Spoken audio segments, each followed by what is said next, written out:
Thomas Paine, Thomas Paine, Thomas Paine, Sam Adams, Sam Adams, Sam Adams, Benjamin Franklin, Benjamin Franklin, Benjamin Franklin. These men spoke up for what they thought was right. From their courage came such documents as the Declaration of Independence and the Constitution of the United States.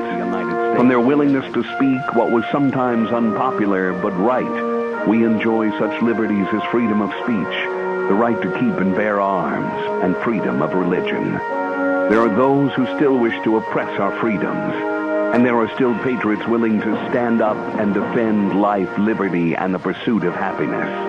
Men like Zeb Bell, who honor our founding fathers and what they stood for. It's now time for Zeb at the ranch, speaking up and defending your freedoms. Brought to you by Magic Valley Les Schwab Tire Centers and all of the other great advertisers on the program. And now, Zeb Bell. One Sunday morning, a mother went in to wake her son and tell him it was time to get ready for church, to which he replied, "I'm not going." "Why not?" she asked. "I'll give you 2 good reasons," he said. "Number 1, they don't like me, and number 2, I don't like them." His mother replied, "I'll give you 2 good reasons why you should go to church. Number 1, you're 59 years old, and number 2, you're the pastor." Good morning. Here comes Kate Smith, and God bless America, followed by a patriot with our Pledge of Allegiance. Oh, it's going to be a nice day today. Rain later on this week. Oh, thank you very much, Kate Smith, and God bless America, and I certainly hope he will once again. Good morning, everybody. I'm Zeb Bell at Zeb at the Ranch with our major sponsor, your Magic Valley Les Schwab Tire Centers, all 7 locations serving you, along with some of our great advertisers, including Lee's Furniture, Floors, and More at 459 Overland in Burley. And, of course, our friends at Western Waste Services, always at your disposal. Get on the route service today, 734-6969. And the guru of being a master board technician and quarterback of the team, good morning. Hut, hut. Are you ready for a Monday? Gina, I don't want to be here today. Are you like the pastor? You like that story? I did. I giggled. That was funny.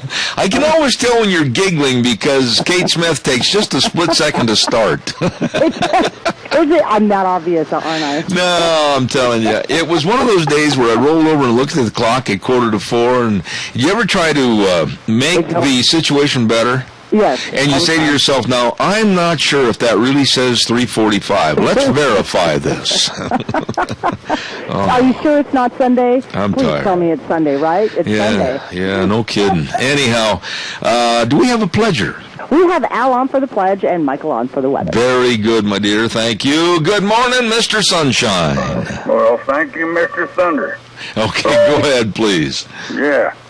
I pledge allegiance to the flag of the United States of America and to the republic for which it stands, one nation, under God, indivisible, with liberty and justice for all. All right, my friend. Thank you so much. God bless you. See you at Lunch Bunch in about 10, 11 days. I hope. All right, what buddy. The problem is. What's that? I say, you know what the problem is, I hope. Well, I know, and I'm praying everything comes along for you, old buddy. Thank you. We're working on it. All right, buddy. Thanks much. Bye. Oh, goodness, it's time to find out really what's in the weather for the next couple of days. And here is the guru high on the mountain with his legs crossed and going hum, hum. Michael Rogers Weather, brought to you by Rock Creek Growers on the corner of Maxine Lane and Irene Streets in Kimberly. Good morning, Michael. Morning, everybody. It's 65 degrees right now. Mertz, I'll look for a nice sunny day with a high of 85. Clear tonight, 57 for the overnight low. Slight chance of a thunderstorm tomorrow, and then sunny on Wednesday. Kind of a nice, quiet week as we start out the Monday on Zip of the Ranch. That's it for your weather. Enjoy it. This is the weather you got. There you go, MichaelRogersWeather.com. And don't forget, Rock Creek Growers on the corner of Maxine Lane and Irene Streets in Kimberly. They've got all your plants. They've got all your plant materials. They got all the shrubs, all the trees. 35% off. 35% off. You better get in there and check it out. Beautify your property. Talk to the best people around, and they're always there to serve you. At Rock Creek Growers on the corner of Maxine Lane and Irene Streets in Kimberly. You stop in and see them today.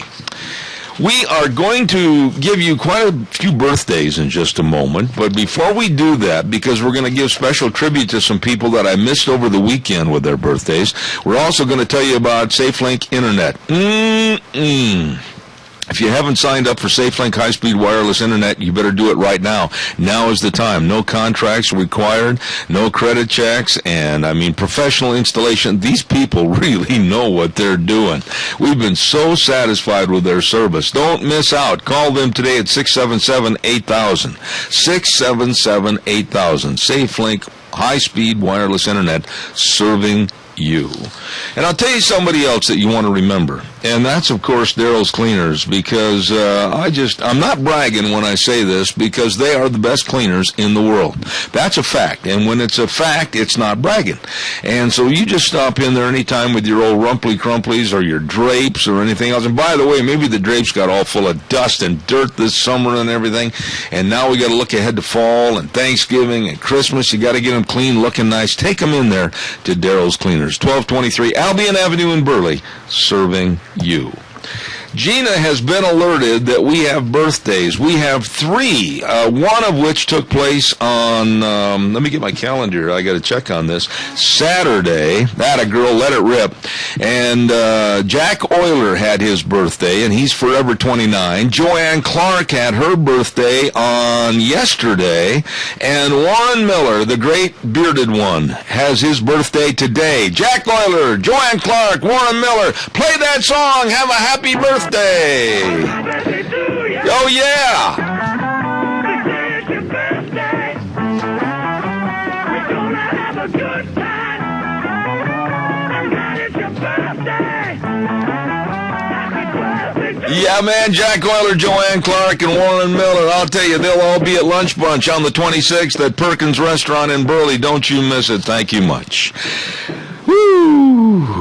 Calls are welcome and appreciated. 436-2244, 1-866-927-4587. Excuse me, I want to remind everybody again that we are going to have our next lunch bunch at, of course, Perkins Restaurant in Burley. Now, please be there. It's going to be a special kind of a birthday party, too. A birthday party, did he say? Yes, I did.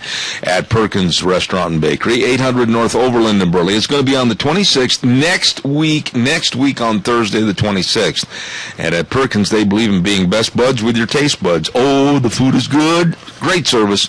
Great meeting room. We're going to have a lot of room and a lot of fun at the new Zeb's Lunch Bunch at Perkins next week. Okay, we're looking forward to it. Another little reminder is that Cow Pies and Coffee Cups, my blog, my newsletter, if you have not signed up for it, do so, because we have the prizes. We have our prizes, with the exception of one part of the grand prize that I'm still working on, and we're going to be announcing next week. We're getting close to the 100th edition. If you haven't signed up for my Cow Pies and Coffee Cups, get your name in. You might be one of the lucky names selected. And go to zebbell.com and look up Cow Pies and Coffee Cups and put your name on there. Or send it to me here at the ranch at zebattheranch@hotmail.com. And we'll make sure your name's in there. Okay, don't forget the grand prizes we have lined up. All right, give me a call, 436-2244, 1-866-927-4587. Ramsey Heating and Electric. Good morning, Keith. Good morning, Rita. Good morning, everybody over at Ramsey Heating and Electric. And they're located at, of course, 2600 Overland Avenue in Burley. Open 7:30 in the morning. Open the doors. They sing Kumbaya, hold hands, and then they start helping you. And they've got everything over there, as they have for over 57 years in business. Ramsey Heating and Electric. You stop in and see my friends today, where they provide warm winters and cool summers. Vladimir Putin is being hailed as the leader of the world. Follow him, he says. Follow Russia, they say. Really disgusting, isn't it? It really is sickening. Most of the world right now is looking to Putin of Russia for his knowledge and his leadership, and it just absolutely is repulsive for me to say that. Obama has achieved his goal, ladies and gentlemen. He has achieved his goal, just exactly what he told us. He didn't hide it. He told us that 5-6 years ago. He told us that he wanted to put us, the United States, in second place or further back as a non-world superpower. And we have also a pathetic pacifist as Secretary of State John Kerry. You know, when I look back and I watch the tapes and I watch the videos and I read the stories about John Kerry testifying before Congress after he came back from Vietnam and his hatred for the United States and our military, and now he's Secretary of State, please. And we also have a complete administration of fools and lefties. These people do not know what they're doing. We should be oh so proud. And now, the Obama administration is trying to tell us, the United States, that this has been their plan all along. Did you hear Obama? Did you hear John Kerry? Did you hear other members of the administration saying, well, the way that we have wove this plan together to work Putin into this and have this with Syria and all this is like, we had this whole thing planned out. It was a scenario that we had planned. Now, if you want to buy into that, go ahead. That's what they're counting on. The gullibility and the naivete of America. And it's so far, to be honest with you, has been working. I just can't believe that we're buying this administration hook, line, and sinker. And by the way, let me ask you a question here, and I'd really appreciate some answers on this. Have you ever wondered why in the last 2 years there have been more stories, more leaks, if you will, about our government collecting information on us? Everything. I mean, I am not kidding you. They know every single thing about you and every single thing about me. And now it came out this morning that they're also collecting all of our credit card data. They are just absolutely getting everything about Zeb Bell. They're getting everything about Joe Smith. They're getting everything about Frank Howard. They're getting about everything about every person that they know has information in this United States. They're getting all of our credit card data, what we buy, how often we buy it, where we buy it, everything. And they're telling the banks, the government is telling the banks, hush, shh, be quiet. Don't you tell the consumers anything. Why?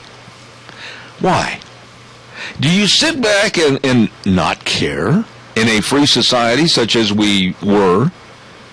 Why are the feds getting all this information? And why are the feds buying up so much ammunition and so many guns?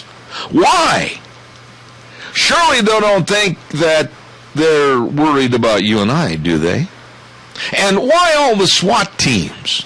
Have you noticed all the SWAT teams with the EPA and the Department of Fish and Wildlife and the FDA? Everybody's got a SWAT team. Everybody's got an armed SWAT team.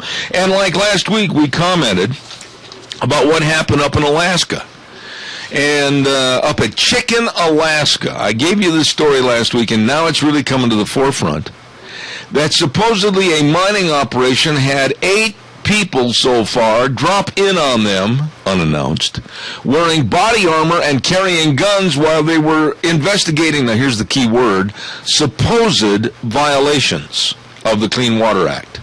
No arrests were made in the raid, and no citations were issued. I can hear someone breathing. Okay, the reason why the government is collecting all of this information from us, first and foremost, they say it is for marketing reasons. No, they are collecting information to see who's buying what and when and where. This is how they are trying to determine who is for the government and who is against the government. You know, Gina, I've been accused of being so many things, and the name calling against me has really it's gone overboard by the left, which, I guess I'll have to take it. There's no sense in trying to stand there and try to shake it off. I'm just going to laugh at these people. But I've said for a long time that I think there's a very insidious movement going on in this country, but the naivete of the American people, they'll never do that to us. Oh, come on, what's the matter with you? Look around and look at this huge conglomerate of business offices in the Salt Lake area, down by Payson and Bluffdale, And look at that huge information gathering source, all the computers. Now they want all the credit card information. They want to know everything about you and me. Yep. Why? But why do you think it's not a government for the people, by the people anymore? It's a government for those select few carried on the backs of the people. I will tell you this. You and I could have a lot of fun, quote unquote, with those people. If you and I, some morning on this program, came up with a fraudulent event, okay, and we gave it as a straight news story. And let's not even give a semblance of what the story might be. Let's just say it's a fraudulent event that the government would be very concerned about. I can guarantee you on the morning of that event, if we really highlighted it, we would have people there from the government demanding information. Probably so. This is not the reason why we're here about all of these leaks. The reason why we're hearing about all of this now is because there are people who are concerned within the government that are trying to say, hey, people, this is what's going on that you don't know about, and you need to know. And so it's like I view those people who are, putting forth this information, they're putting themselves on the line to let us know truly what our government is doing. And those are the people that I consider the true patriots. How would you like to have been working in that mine? Caller, don't go away. We'll be right with you. How would you like to have been working in that mine in Alaska, and all of a sudden armed SWAT members storm in? Now, what would have happened, Gina, had one person been very afraid, not knowing that they were SWAT members, not had been notified, nothing, and had taken up a shovel or a spade or a pickaxe, whatever it might have been, they'd have killed him. Probably so. They would have killed him.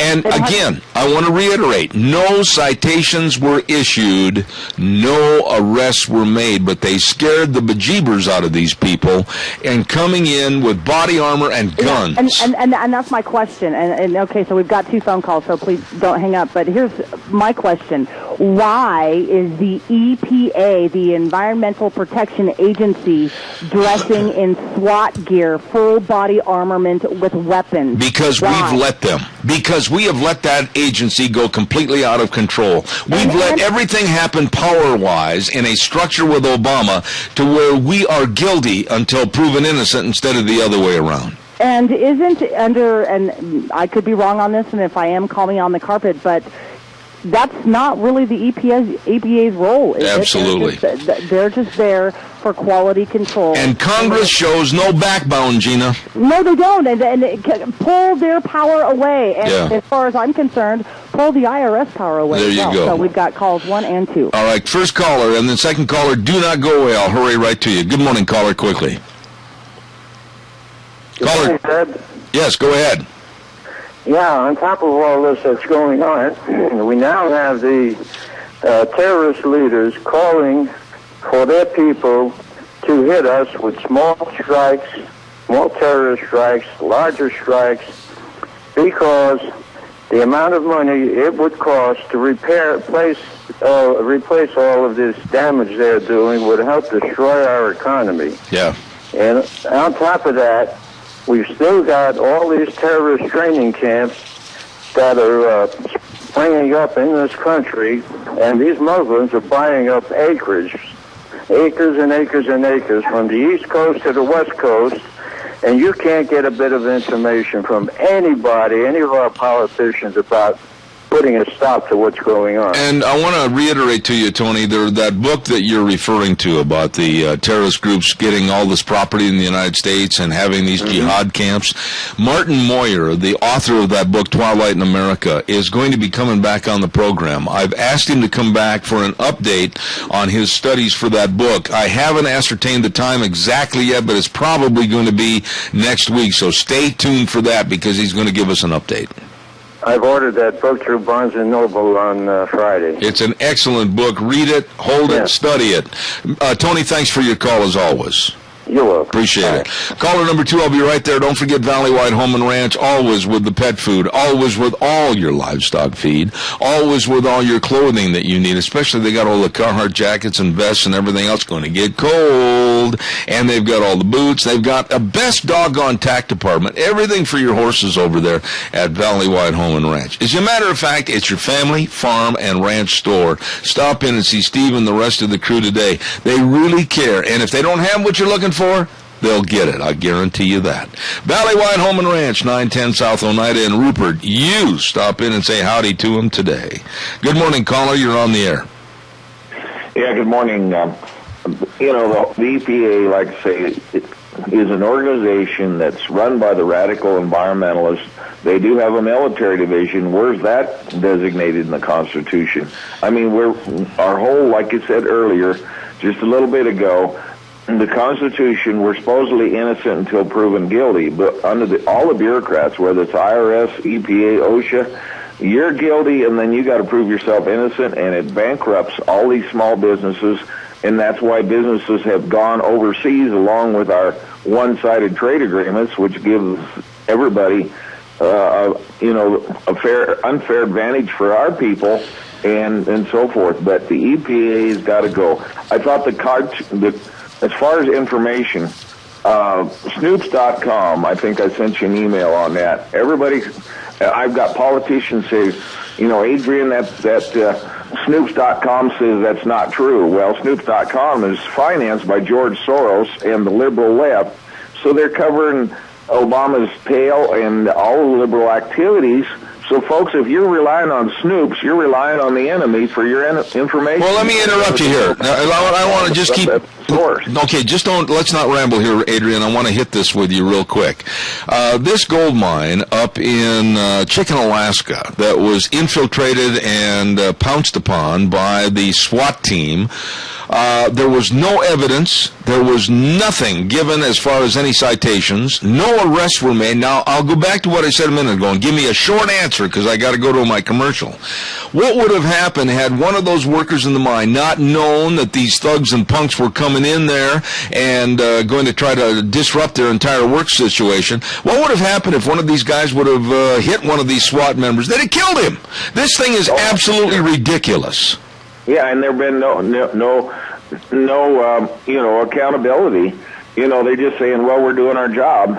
We have a military division right here of Homeland Security, right here in Magic Valley. More than one. I know one of those individuals. He's a military division of Homeland Security. So here they're buying up all these boats. I mean, folks, wake up. And they're also making these camps all around the country, not only jihad camps, but they're making camps to put the patriots and anybody that's in opposition to what's going on. All right, there's your short answer. I've got to cut it off right there, but I just want to say this. The EPA responded to this Chicken, Alaska deal by saying this, that events like this may include the arrest of offenders and the protection of public safety. Environmental law enforcement, like other forms of law enforcement, always involves the potential for physical, even armed confrontation. That is one of the most asinine, ridiculous statements I ever heard. Adrian, I got to run, buddy. Thanks so much. Yeah, it is ridiculous, so people wake up. Thank you very much. Can you believe that we're letting Gestapo tactics thrive in the United States, and we sit back and we do nothing? Travel Lube Supply, 1050 West, 203 South of Hayburn at Jim McCall's Farm. Don't forget they've got all your grease gun supplies. And buy a grease gun and Gina's giggling. Buy a grease gun and you'll get a free tube of grease. There you go. Got that out. And they got bubba ropes. They got all the bubba ropes. If your truck gets stuck, and you'll get unstuck. And they can clean your air filters. And they got shop towels. Box of 200 for only $14.99. Are you kidding me? Holy cow. Call them 438-8730. Travel Lube Supply. Don't forget Pacific Steel and Recycling, 320 West Main in Burley. Oh my. Right now they're going to bring you the Capital Press Ag Minute. I'll be right back. Today's Ag Minute brought to you by the Capital Press, the West Ag Weekly. Organic farmers in the Pacific Northwest, which dominates U.S. vegetable seed production, are being encouraged by a national group to produce and save their own seed. Because of recent seed company consolidation, certain types of organic vegetable seeds are becoming harder to find, according to the Organic Seed Alliance, a non-profit national group. Another reason for encouraging organic producers to grow their own seed is that the National Organic Program is starting to more closely enforce a requirement that organic farmers use organic seed if it is commercially available. Organic farmers must make a good faith effort to find organic seed from at least 3 sources, and some certification agencies require producers to have a plan for how they are going to increase their usage of organic seed. For the Capital Press Ag Minute, this is Brandon Tenner. For more agriculture news and information, turn to the West Ag Weekly, the Capital Press, and capitalpress.com. Don't forget Pacific Steel and Recycling, 320 West Main in Burley. They pay top dollar for scrap iron, tin cars, auto, stainless steel, aluminum, copper, and so much more. And these are wonderful people that can help you with your recycling needs. Pacific Steel and Recycling, 320 West Main in Burley, 678-2321. All right, calls are welcome and appreciated. 436-2244, 1-866-927-4587. You're standing there working at a gold mine in Chicken, Alaska. And here's the complete story. I got it right here from the Daily Caller, written by Michael Bostich. And all of a sudden, these guys come running in wearing full body armor, carrying guns, loaded guns, by the way. These aren't toy little pistols. And they're investigating a, quote-unquote, supposed violation of the Clean Water Act. Supposed violation. EPA. Get the connection here. They don't like mining. They'll do anything to disrupt it. Look for this to happen more in Elko, Nevada, and other places. Well, they come back and they said, excuse us, no arrests were made in the raid and no citations were issued. But then this idiot, and yes, I'm name-calling, and yes, this is an idiot, where the EPA makes a statement like, well, this confrontation may include the arrest of offenders and the protection of public safety. Environmental law enforcement, like other forms of law enforcement, always involves the potential for physical, even armed confrontation. Well, who generated it? The EPA. What a bunch of thugs and punks. What a bunch of people that are now living like a mafia and like a Gestapo, just going in. Well, we think we're going to just cause them a little grief.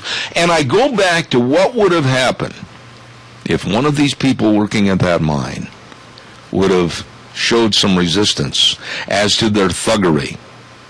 Wow, this could be devastating. And our rights are being trampled upon. I have no use for the EPA. None. We saw what they did to that couple up in northern Idaho. They tried to destroy their lives over property they owned where they were, and I'm giving paraphrases now. I don't have the story right in front of me. It's been news from about 2 years ago.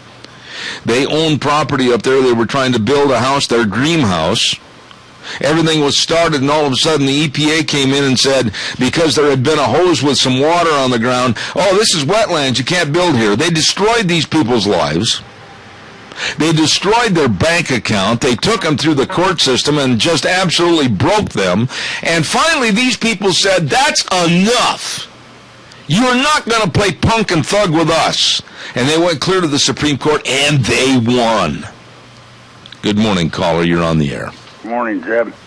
I think it was Tony a week or so ago said that what they're doing is trying to get all the good people out of this country, you know, like our military officers and stuff like that, so he can take over with his own private army.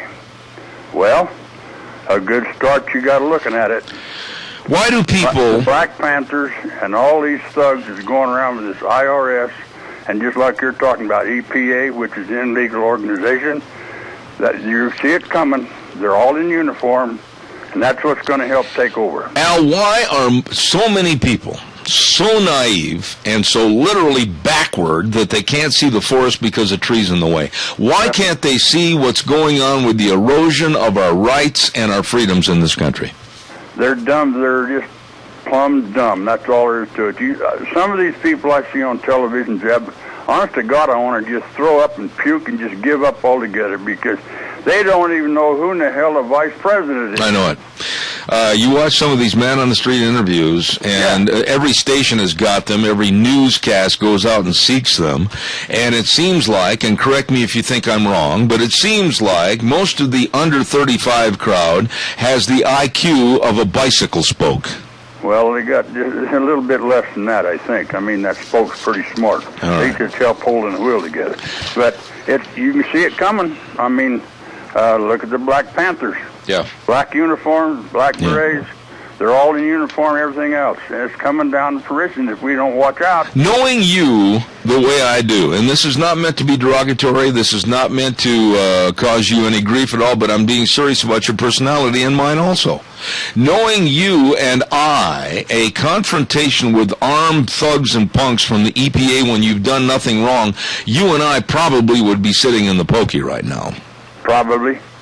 And I got news for Mr. Simpson. Don't you ever send another letter here to me telling me how great you are, you bugger, because you haven't done a damn thing to help the United States of America or the state of Idaho. I got one of those same letters. It makes me so damn mad. He's sitting there how he's for this and for that and for everything. He hasn't done one thing to help stop the EPA. In fact, he even votes to give him money. Well, you know my feelings about that particular situation, of which we will talk more about in the future. Thanks, Al. God bless, man. Thanks. Don't forget Rain for Rent, 134 South, 600 West, Highway 27 in Paul, 438-5065. They are your Reinke irrigation pivot sales and service specialist. Absolutely. They got great sales professionals over there. Frank Jensen and Skip Hilton and Brooks West. They know, and they also have industrial services for irrigation and water needs, including all the pumps and the coastal roll-off boxes, filtration units, spill containment, everything. They know. They know. You call them today. Rain for Rent, 134 South, 600 West, Highway 27 in Paul, 438-5065. You know, maybe the audience this morning listening, I want to take a little poll here. Honestly, do you think that we are completely nutso thinking in a right-wing fashion that the government's out to get us? Do you think, that Zeb Bell has jumped off the right-wing tree branch? Or do you agree that all of a sudden you're starting to see the light at the end of the tunnel and the government is out to get us and shut us down? What are your thoughts?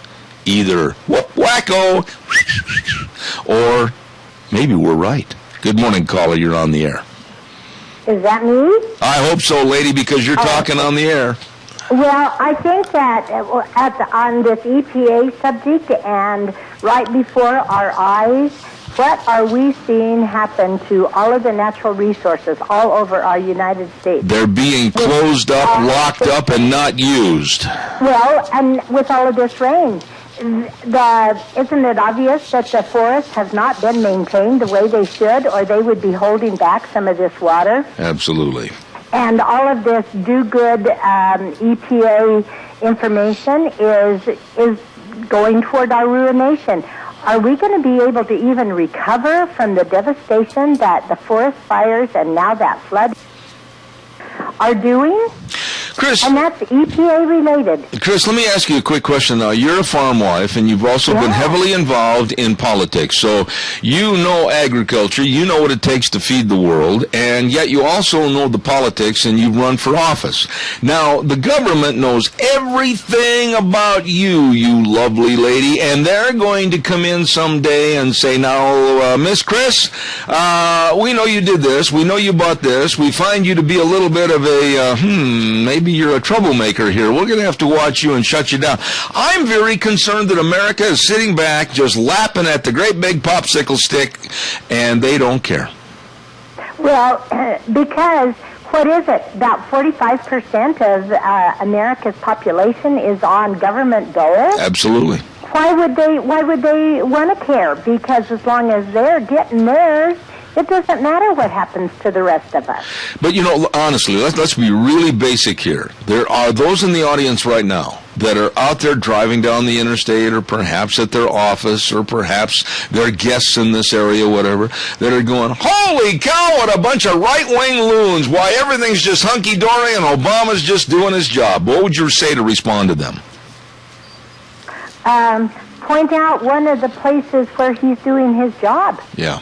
I think that he's handed over his job to a bunch of mice who are scurrying around looking for the cheese, and they don't know where they're going or where they've been. I don't think I'd use the term mice. I think I'd say rats, and you'd be qualified, I think, much more. Hey, and when you're talking about the Alaskan gold mine, well, why wouldn't they go up there and flex their muscle? Because they know that Alaskans carry guns. Yeah. And they know that Alaskans have pretty self-sufficient lifestyles, and they're just going to start to put the fear of God in the independent people of Alaska. Did you? And I think that they're starting right there. Everybody who lives where they think that they're kind of independent and they can be on their own, I think that's where they're starting. They're going to say to us, farmers who are feeding the world, well, you think you're feeding the world? We can control what you grow, and then we'll cause a starvation. You know, Chris, many times on this program, and I got only just a second, I'll read this to you, and I want you to respond, but how many times on this program have you heard me say that I will not kowtow to politicians, I will not bow to them, because they are employees of us? You've heard me say that many times, haven't you? Well, yeah. All right, Laura Carno. And she had an editorial in last week's Friday edition of the USA Today national newspaper. And I want to read just a couple of paragraphs of this and then respond, okay? She said, politicians are not kings. We do not elect politicians to tell us what light bulbs we can buy, how much soda we can drink, or how best we can defend ourselves. We elect them to listen to us and fight for what we believe in. Like the Colorado voters reminded all politicians of something they tend to forget while they're in office. We hired you, and we will fire you. Well, good. I hope that a lot of people get fired, because the problem is these government officials feel like they have something given to them by God that says it doesn't matter what they do to the American people. Amen. As long as they're officers Amen. in some government organization. All I can say, and I know you'll agree with me on this, is people don't just turn on the boob tube and sit there and be glued to whatever they say and go, oh boy, I sure agree with Obama. Try to study what's going on. Try to find out what's going on. Try to find out in your own eyes and ears what's going on. And be informed, because that's something right now that we have left. We can be informed, and informed people can fight back. Well, if we can find the ammunition. There you go. Thanks, Chris. God bless you. Yes. I appreciate it. Oh, I'm just a little bit nervous. Well, we all should be. Okay, Thank you. bye-bye. Time for a weather update, and the weather update this hour is brought to you by Sportsman's Warehouse. Oh, I love that store. 1940 Bridgeview Boulevard in Twin Falls with my buddy Reese Widmeyer. They've got everything, quality gear, and it's the great indoors for those who love the great outdoors. Everything you need. So stop in and see them today. As a matter of fact, Deanne's going to be calling Reese in just a few minutes, aren't you, Deanne? And getting more of their specials for Sportsman's Warehouse, 1940 Bridgeview Boulevard in Twin Falls. Here now, Michael Rogers Weather.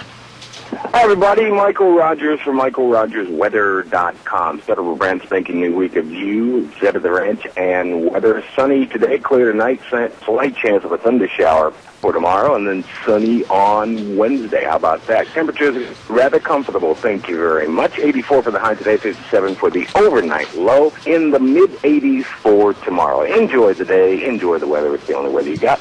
All right, thank you, Michael. Sportsman's Warehouse, 1940 Bridgeview Boulevard in Twin Falls, bringing you MichaelRogersWeather.com. Callers, welcome. Good morning. I just had a note handed to me that's it's very startling news to me, because I was really looking forward to this man. Later on this morning at 10:30, we were supposed to have from George Mason University back in Washington, D.C., Professor Jeremy Rabkin. And Professor Rabkin has been on all the national news networks, and evidently he can't come on this morning. And he is an expert on Syria and the mess going on in the Middle East. So we are going to call him right after the program. A medical emergency came up, and I just want to let you, the listeners, know that I've worked diligently for about a month now trying to get this man on my program, because he's, like I said, been on CNN, Fox News, ABC, NBC, CBS, and everything, and they've asked him a lot of tough questions about what Obama has done or not done right over in Syria, and we had him scheduled this morning for 10:30, and unfortunately a medical emergency came up, and his liaison just contacted my wife and said he's not going to be there today, so we'll call and find out another time. Calls are welcome, 436-2244, 1-866-927-4587. Well, I'm waiting for your call. I want to ask you one other quick question here this morning. It's really important. Have you in your life, now think about this all the way back, whether you're my age, which is antique, or whether you're in your 40s or your 20s or whatever, have you said something in your life? Have you said or done something in your life that might have been construed as racist or not politically correct? Come on, now be honest. Sure you have. Yes, you have. I have. I know I have.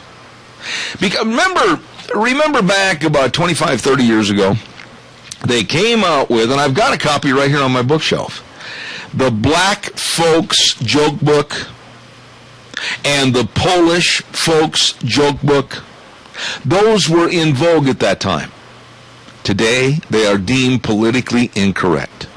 And the reason I ask you this question, and I want you to be doggone honest, is Paula Deen went on television this past weekend, and she bared her soul and apologized in tears for saying something that could have been construed as racial or racist 20 years ago. 20 years ago. And she's basically asking for redemption. I wouldn't have. She's trying to save a career, I understand that. But how many of you can honestly call me up on the telephone and say, well, I've never said anything that would ever be considered wrong or not politically correct? And I would say to you, you're a liar. I hear the breathing again. And I was holding my breath, too, dang it. You agree with me or not? You know, we have all said something politically incorrect at one point in time or another. Wait a minute, stop right there, though. As considered politically incorrect by the left socialists today. Yep, exactly. Growing up in high school, we had a science teacher, and he was Polish. And that poor man had to listen to our Polish jokes all the time, but he was really good-humored about it, and he would honestly throw out some of his own jokes. Absolutely. And so it's like we have lost our sense of humor because of political correctness. Yeah, and but I think that we need to get our sense of humor back. I want to go over to Paula Deen. Now, you are an exceptionally good cook, like my wife is an exceptionally good cook. I mean, when you put you two in the kitchen, something good is going to happen, okay? Amen. Me, a disaster is on the loom. But I will say this. This woman saving a career, okay, by apologizing. I would not have apologized. I think, in this case, apology is a sign of weakness and admission that 20 years ago you said something wrong. And I can guarantee you this. It wasn't 20 years ago. It might have been 10 months ago I said maybe something wrong. I always put my foot in my mouth. But you know something, Gina? I don't want to be politically correct. And if they want to come after me, come on. Well, here's the deal. I don't want to be politically correct either because that takes away from who I am and the opinions that I have. And That's right. I am not... A lot of people don't like me, and then some people do, and I'm okay with that. I'm not everybody's cup of tea. We like you. You know, and for Paula Deen, you know, I understand because of the position that she has, but she already apologized once, dear lady. There you go. I understand, and so move on. You took the storm out of the thunder. I agree. Why keep apologizing? Yeah, she already apologized once, and it was a heartfelt apology, and That's right. I understand that. And so, you know what, to the public who loves her, embrace her, and enjoy her cooking, because that was what she said was 20 years ago in a time where it was more acceptable.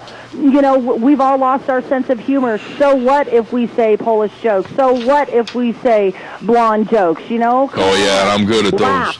Yeah, I bet you, what was that professor's name you had? Oh, your professor? No, yours, the one you made fun of. Mr. Zamuda. Zamuda. Okay. Well, I bet he knew what the state bird of Poland was. He probably did. It was the fly. Yuck, yuck, yuck. Yes, there you yes, go. yes, yes. All right. You know, but see, I loved Mr. Zamuda, and he had just such a great sense of humor, There you and go. that is what we have lost, and we've got a phone call. All right, I'll take it right after I tell everybody about the Ambulatory Surgery Center at 1344 Highland in Burley. For over 14 years, the Ambulatory Surgery Center of Burley has saved area families thousands of dollars, and they've received outstanding medical care. First-class medical facility, again located at 1344 Highland Avenue. Call 677-8888 for doctors to bring their patients to the Ambulatory Surgery Center and give them outstanding care, and above all, save their patients money. Caller, good morning. You're on the air. Well, I agree with you that I think she hurt herself by apologizing more than anything, because she made a statement 20 years ago. I think she's lived a life and done enough on television to prove that she isn't. All right, now wait a minute. How old are you? 51. 51. You're quite a bit young. Oh, boy, you are quite a bit younger than I am. Now, in your 51 years, I don't want you to be specific and say what it was, but in your 51 years, you have never said anything that would have been offensive to somebody. They should have left them wetbacks alone so they'd stayed out on the farm so we didn't have to wander through them in the stores. Well, see, and now... They called me a redneck. Well, you know, there again, we always are saying something that can be construed as not acceptable or not politically correct. And I'll give you another example here real quick, sir. In a very short time, I mean this, the Washington Redskins football team is going to be coerced, arm-twisted, into changing their name and their logo because somebody might be offended. This is so ridiculous and so asinine to one of the stalwart teams in the NFL that now certain groups are going after, and pretty soon the Atlanta Braves are going to get it. Then pretty soon the Kansas City Chiefs are going to get it. It's going to be a stepping stone, a domino game. Political correctness has run amok. And I've worked out on them farms for the past 20 years. All right. And I know most of them guys, and they're really good guys. It's the Texas fellas we get in here that are worthless junk. It's not the fellas that come across the border. They're all working hard trying to make sure they don't get in no trouble so they can stay here. Well, you've got all of us on this program right to your opinion. Thank you very much, sir. I appreciate it. Thank you. Calls welcome 436-2244, 1-866-927-4587. Gina and I were talking football just a little bit before the program started this morning. And I'm holding in my hand right now a complete synopsis of the demands that a very, very small, extremely small group of people that are trying to force Daniel Snyder, the owner of the Redskins, to change their name. And here's where I think they've made a bad mistake, comparable to what we're talking about now with political correctness. Here's a quote, even if only some Native Americans think it's racist, here's news for the rest of us. Whether we want to hear it and deal with it or not, it is racist. And these are the people that are trying to cause all the trouble. In other words, the Washington Redskins football team, a long, well-known and very, very professional football team, and they've had some outstanding players, outstanding coaches. It's been an outstanding organization. Now is being deemed racist because of their name. And if you took a survey, and they have, over 85% of the people still think they should remain Redskin, but there's a very small percentage that are raising a ruckus right now, Gina, and they're going to win. Don't change the name. Don't change the name. Do not change the name. Stand tall, stand firm. The Redskins have a long history. You change the name, you take away that history. There's a gentleman by the name of Zema Williams, and he has been the unofficial mascot for the Washington Redskins since 1978, and he goes by the name Chief Z.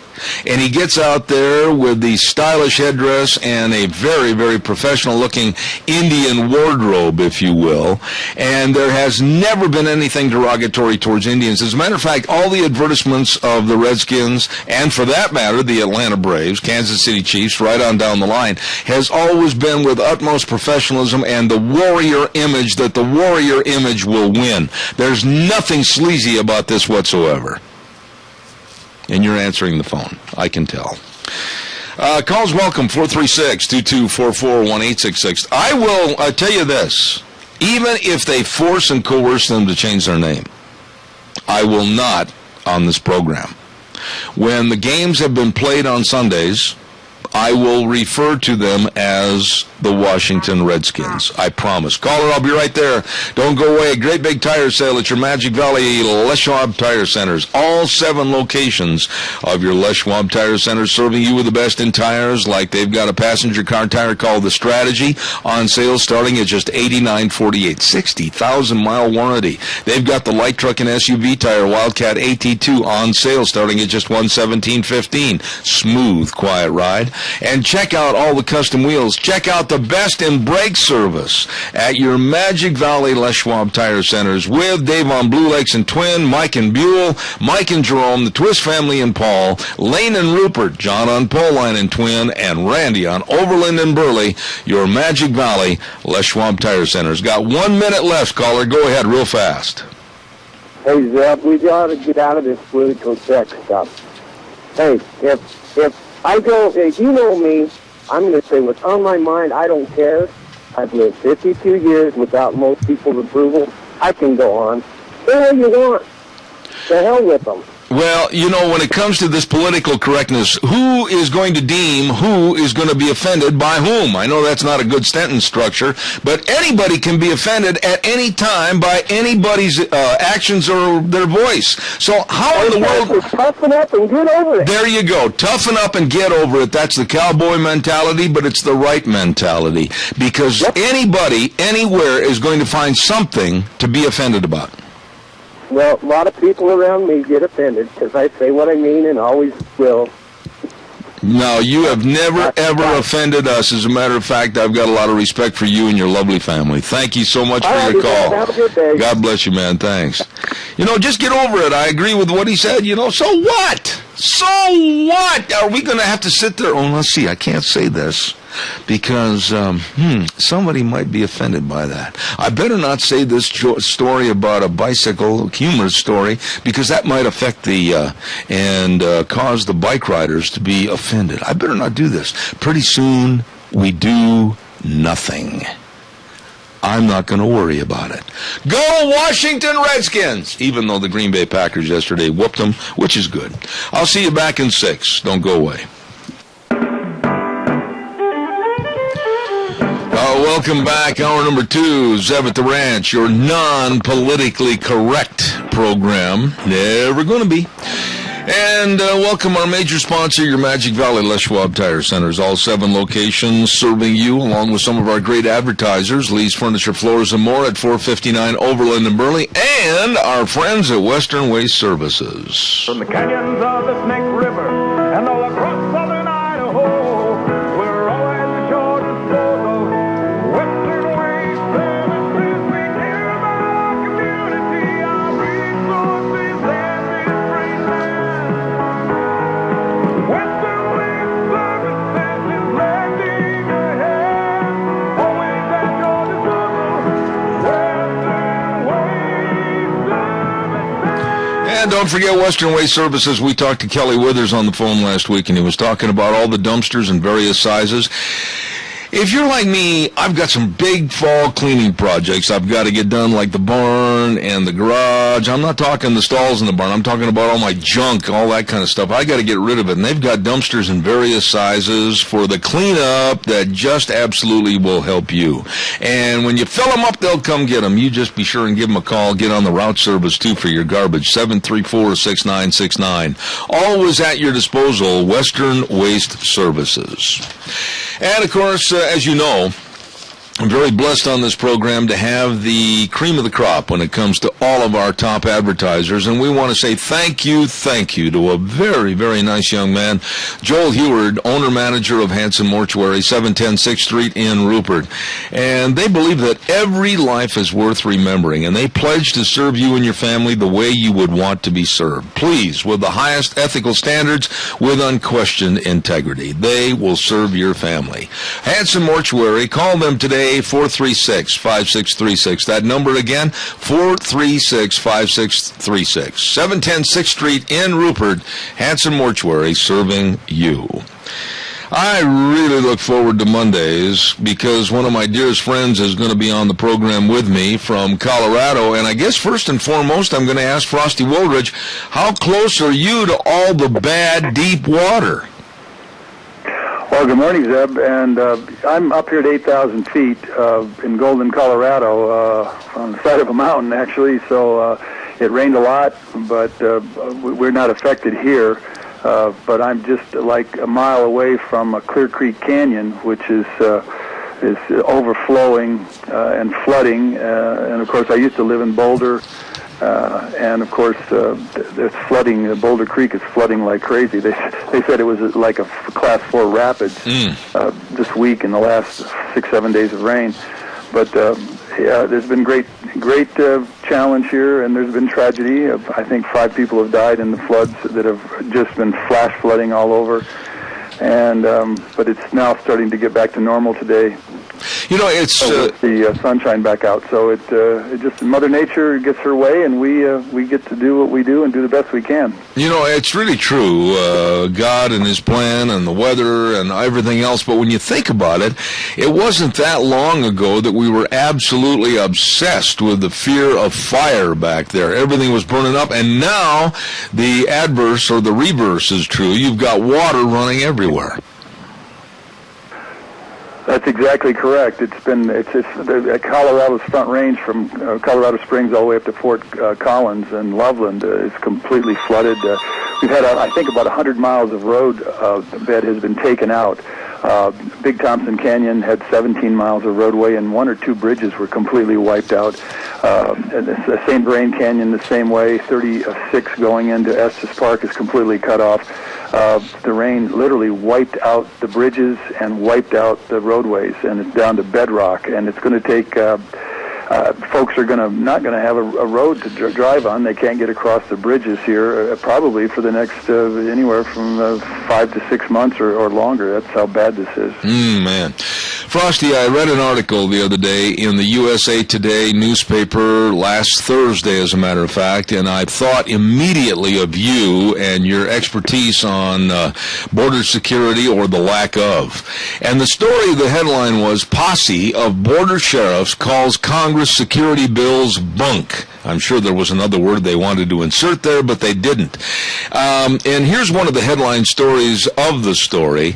Santa Ana County, New Mexico, sheriff said, Todd Garrison made this quote, "If we, meaning the sheriffs, had a seat at the table and could express our concerns, it would at least shed some light on these issues." In other words, the sheriffs in the respective counties on border counties, they don't have anything to say, and they're not being protected. I'd like you to respond. Well, they're not being protected, and they're not being facilitated, and they're certainly not being any kind of support. What you really see happening is that there is no enforcement of the law at the federal level, and because there's no enforcement internally, the unscrupulous employers that are continuing to employ the 8 million that are here in violation of our laws are continuing to work, and that the employers continue to reap the benefits of unscrupulous profits.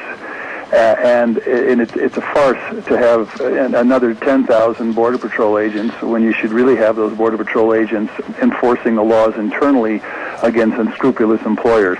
And that's why all of the sheriffs and all of the Border Patrol people are so demoralized that we don't have, Janet Napolitano in Compitano didn't do anything for her tenure in office for the last 4 years plus.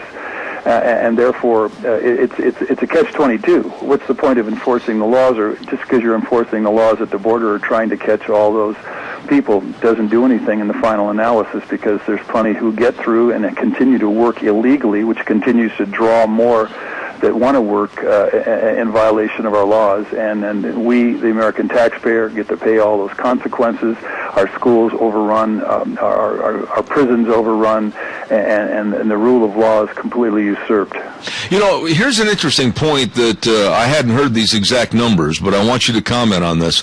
The government claims that they sent down literally thousands of Border Patrol agents working the border, but Hudspeth County, Texas Sheriff Arvin West said of the current 18,500 Border Patrol agents working the southwest border that they're not working the border. They've been sent many, many miles inland, and they're not able to do their job. How would you respond to that? Well, that's exactly correct. Again, you have no enforcement internally. And then if you spread the ranks, and in fact, they've actually been told that, and I've discovered that the border agents just, if they catch them, they send them back to the border so they can try again tomorrow. And so there's no enforcement. It's become farcical, and the administration has facilitated this. But again, the last 5 presidents have not enforced the laws of our country, and that's why we're in this mess that we're in right now. And again, if this Senate Bill 744 passes, you're going to see an onslaught, ladies and gentlemen, of 100 million more people into this country within the next 37 years. And nothing's going to be good for anybody with this extra 100 million people. I mean, jobs will be completely depressed because the numbers of people who will do just about anything for nothing will be increased by 100 million. It's going to literally destroy our way of life and our standard of living and our quality of life with this massive infusion of humanity brought on by this 744 amnesty. So that's what we're facing in the final analysis. You know, and one more sheriff that I want to have a quote from this morning, because I know that you've got a lot of insight on this. Clint McDonald, sheriff in Terrell County, Texas, said that there are 38 points in his county where people from Mexico can cross the Rio Grande, yet Border Patrol does not go there, and they don't have anybody assigned there. And he said, quote, "I guess I'm stupid, but I would think if you put people at those 38 crossings, people wouldn't come across the border. Why are they not going to the heavily populated points where people are crossing?" Well, once again, there is no concerted effort from the Homeland Security all the way up to the President to actually enforce the law. And so there is total disarray with the Border Patrol, but that's been going on for well over 10 years now. And again, there is no internal enforcement whatsoever. And in fact, there is rumor that if the 744 bill doesn't pass the House here in the coming month or so, that the President may do what he did with the DREAM Act and the Dreamers and give an executive order amnesty, which will cause unbelievable chaos in this country because there will be no methodology behind it. But again, it's useless to pretend to guard the borders when you're not guarding internally the jobs that are drawing these people into this country. And that's why it's a catch-22 situation, Zeb. I'll be right back with more of Frosty in a moment. Stand by. When you think about life insurance, health insurance, retirement planning, or employee benefits, always remember 2 people's names, Cameron and Siemens. We've only got about 10 more minutes. Yeah, we do. And Frosty's live on the air talking to somebody. Okay. Hey, there we go. Don't forget Cameron and Siemens Insurance. Absolutely. Dean and Todd, dedicated and responsive to your needs. They are always accessible and devoted to serving others, so please call them today. Cameron and Siemens Insurance, 436-4424, Highway 24 in Rupert. Cameron and Siemens Insurance. You know, Frosty, one of the things I want to talk to you about this morning, and you and I, we do differ on various subjects, not too many, but we have a difference of opinion on certain things. But political correctness, I wanted to talk to you about that a little bit this morning. I personally think it has run amok, and it is taking over right now in our lives to where we can't say anything, we can't do anything, we can't have an opinion on anything because somebody might be offended. Case in point, The Washington Redskins football team is under huge duress right now by a very small amount of people that want to change the name, and then they're going after the Atlanta Braves, then they're going after the Kansas City Chiefs. They're going to do everything they can to have what they call correctness. What are your thoughts? Well, there was an explanation for why the Kansas City Chiefs were called the Kansas City Chiefs, and it was the owner back in the 1960s, I believe, from the interview last night on Bob Costas, that the owner at the time, he was called Chief. Mm-hmm. And the reason the Kansas City Chiefs are called the Chiefs is because he was the chief at the time, and it had no connotation as far as the Aborigines of America or the Native Americans that we, of course, came to call Indians, and so that particular political correctness would not apply to the Kansas City Chiefs, because the final reason for that name for the Chiefs was not because of an Indian connotation. It was because the guy was always called Chief or Boss. I mean, they could have been called the Kansas City Boss or just as well as the Chiefs. In the end, I certainly I understand what's sweeping the country to political correctness, but it also is shutting down free speech. Mm-hmm. And if you shut down free speech, you lose the First Amendment. And what's happening is it's like the political correctness for 9/11. You notice there's no mention of who actually did 9/11. Because then it implicates the Islamic religion, and that, of course, is not politically correct, but that's exactly what happened. It was the Islamic religion and the Muslim fanatics who applied the Islamic religion to the 9/11 to create that, but you'll never see that in the politically correct commentaries of any of the mainstream media. And what's really amazing is that it's just like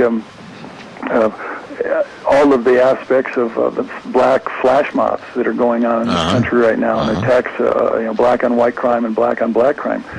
No one's really addressing it because it's politically incorrect. In fact, the political incorrectness went so far in the state of Colorado that the two big senators in the state, the House Senate leader, John Morse, was so politically correct that they got voted out of office in a recall election. So there is some power in the American citizenry and the voters to recall these people. Haran and John Morse got recalled last week, and they're voted out of office because of their stance on Second Amendment, taking away Second Amendment rights. And in the end, it's got to be us, the American citizens who care about our country and care about the Constitution, to make our voices heard, whether they're politically correct or not, Seb. Did that shock you? I've got to be honest with you. I've got some other folks that are on here from Colorado on occasion, and quite frankly, as blue as Colorado has gotten over the last couple of years, I was shocked that Colorado voters stood up and said, wait a minute, enough is enough. The far reaches of this gun control by these two people could absolutely take away rifles and people out in the backwoods that are trying to protect their livestock operations, their ranches and everything else, and they said, we've had enough. And they literally threw these two out. Were you surprised over that vote? Well, it really wasn't, because first of all, it's a fundamental right, the Second Amendment right, and it was put into the Constitution from the fact that we have to protect ourselves from the government in the final analysis, and that was Thomas Jefferson's greatest concern, is that we the citizens, instead of subjects. Subjects are those people who are in any kind of a country that no one has the ability to use Second Amendment right and cannot carry firearms. They become subjects. You only become citizens when you have the right to defend yourself, not only from animals and or other persons who are having an invasion of your property or whatever. Also, the tyranny, what Jefferson called the tyranny of the government. And the fact is, today we're seeing the tyranny of the government impose itself on us, and so the only place we have recourse is the voter box. And we just absolutely recalled these two people because we're sick and tired of legislators coming on to our personal rights to carry and own firearms.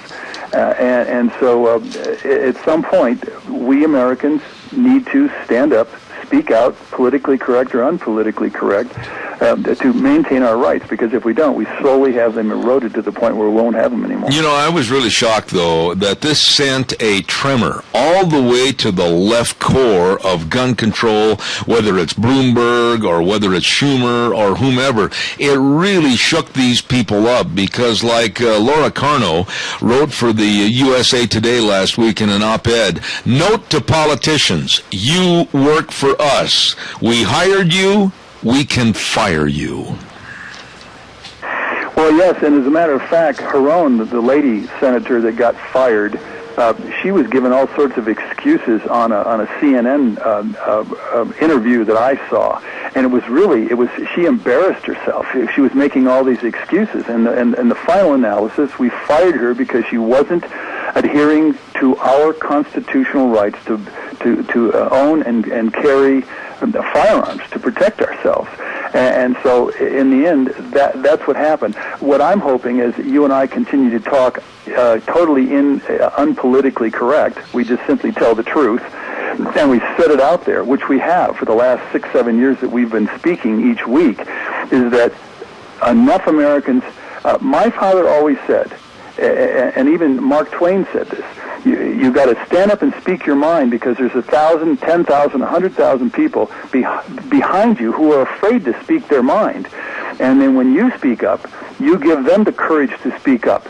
And Mark Twain said that in one of his great quotes. He says that the patriot, in the beginning of change, the patriot is a scarce and brave man, hated and scorned.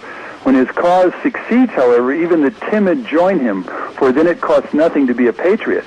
And that's what my dad said. He says, if you believe in something strong enough, son, and my dad was a U.S. Marine, then stand up and speak out, and then you'll have 1,000, 10,000, a million, 10 million behind you who will be empowered by you speaking the truth. So in the end, political correctness will not give the truth.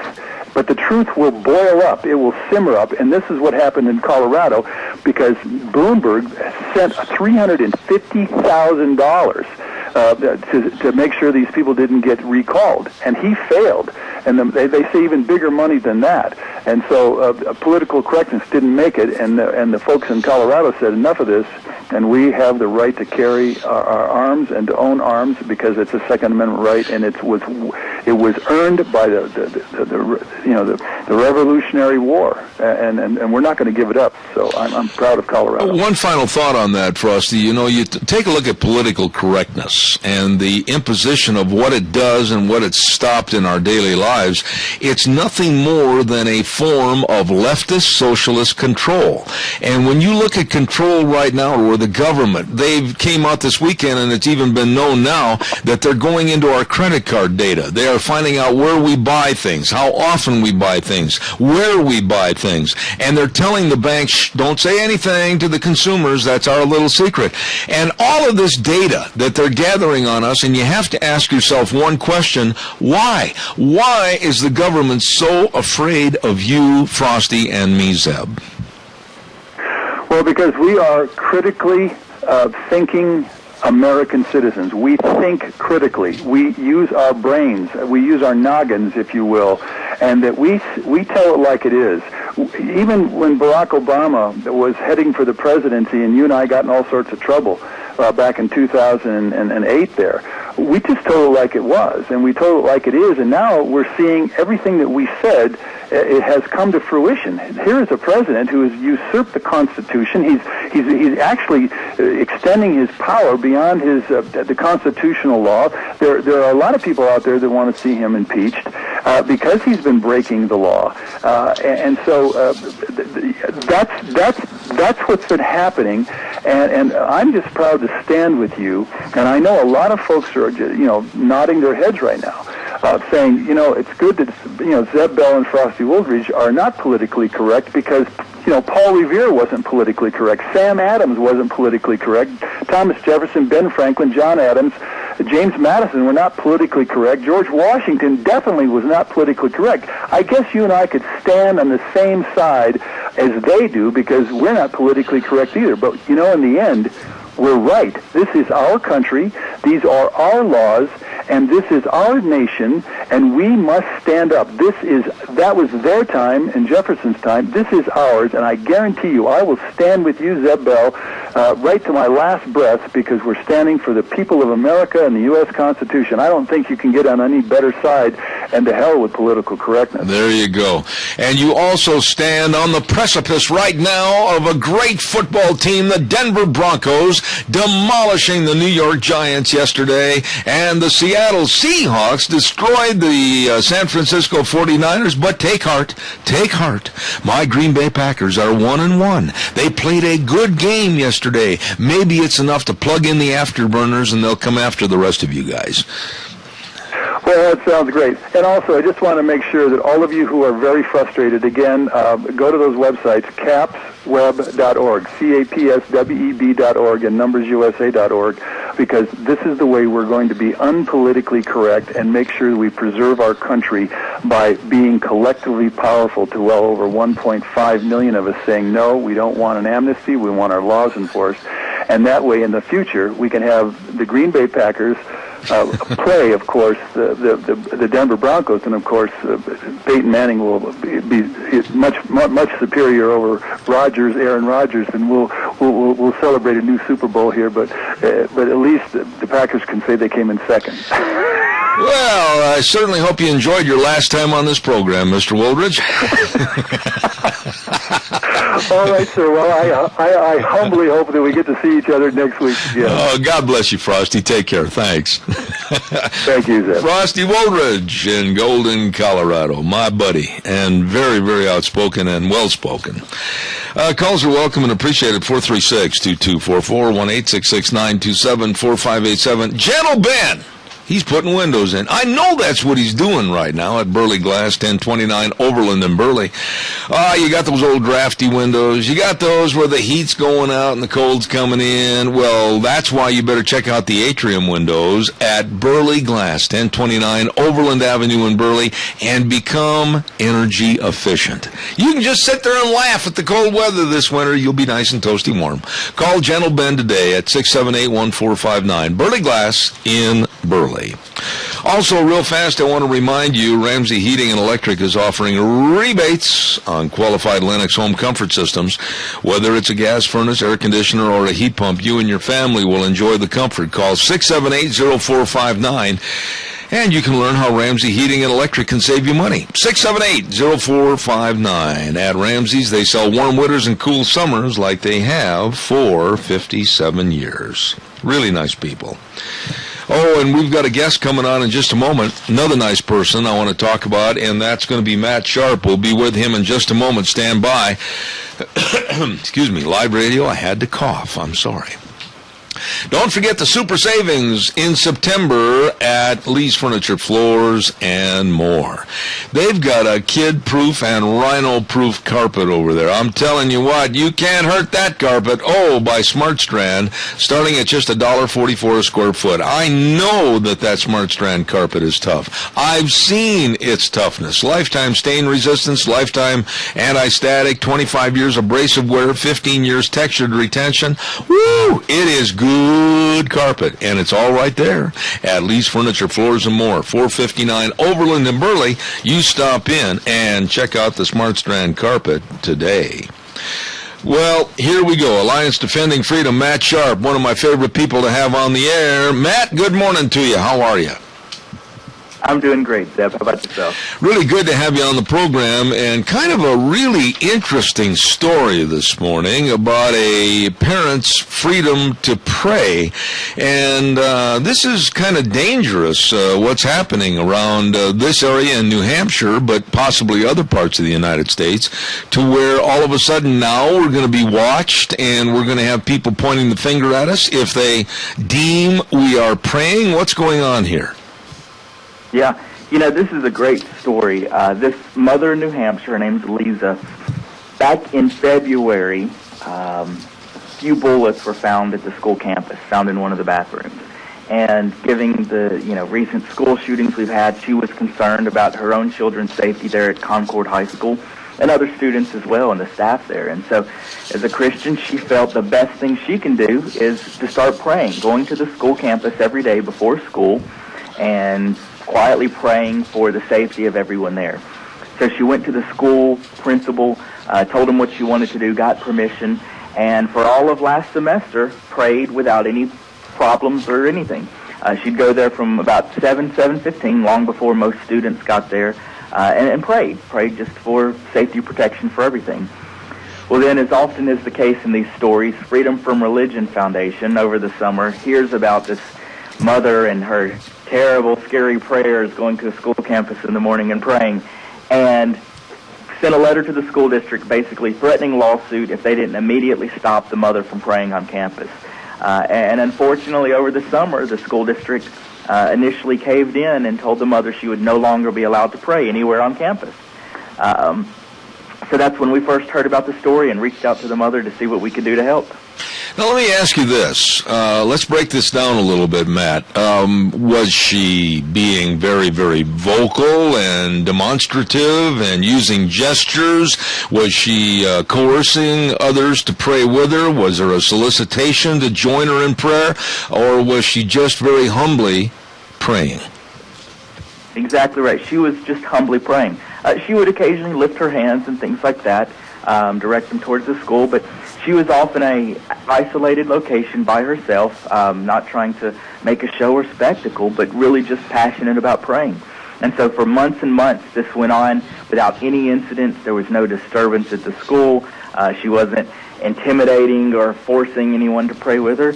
She was just a concerned mother that was wanting to do what she could do to ensure the safety of everyone there, and that was by praying for God's safety and protection for the students and staff.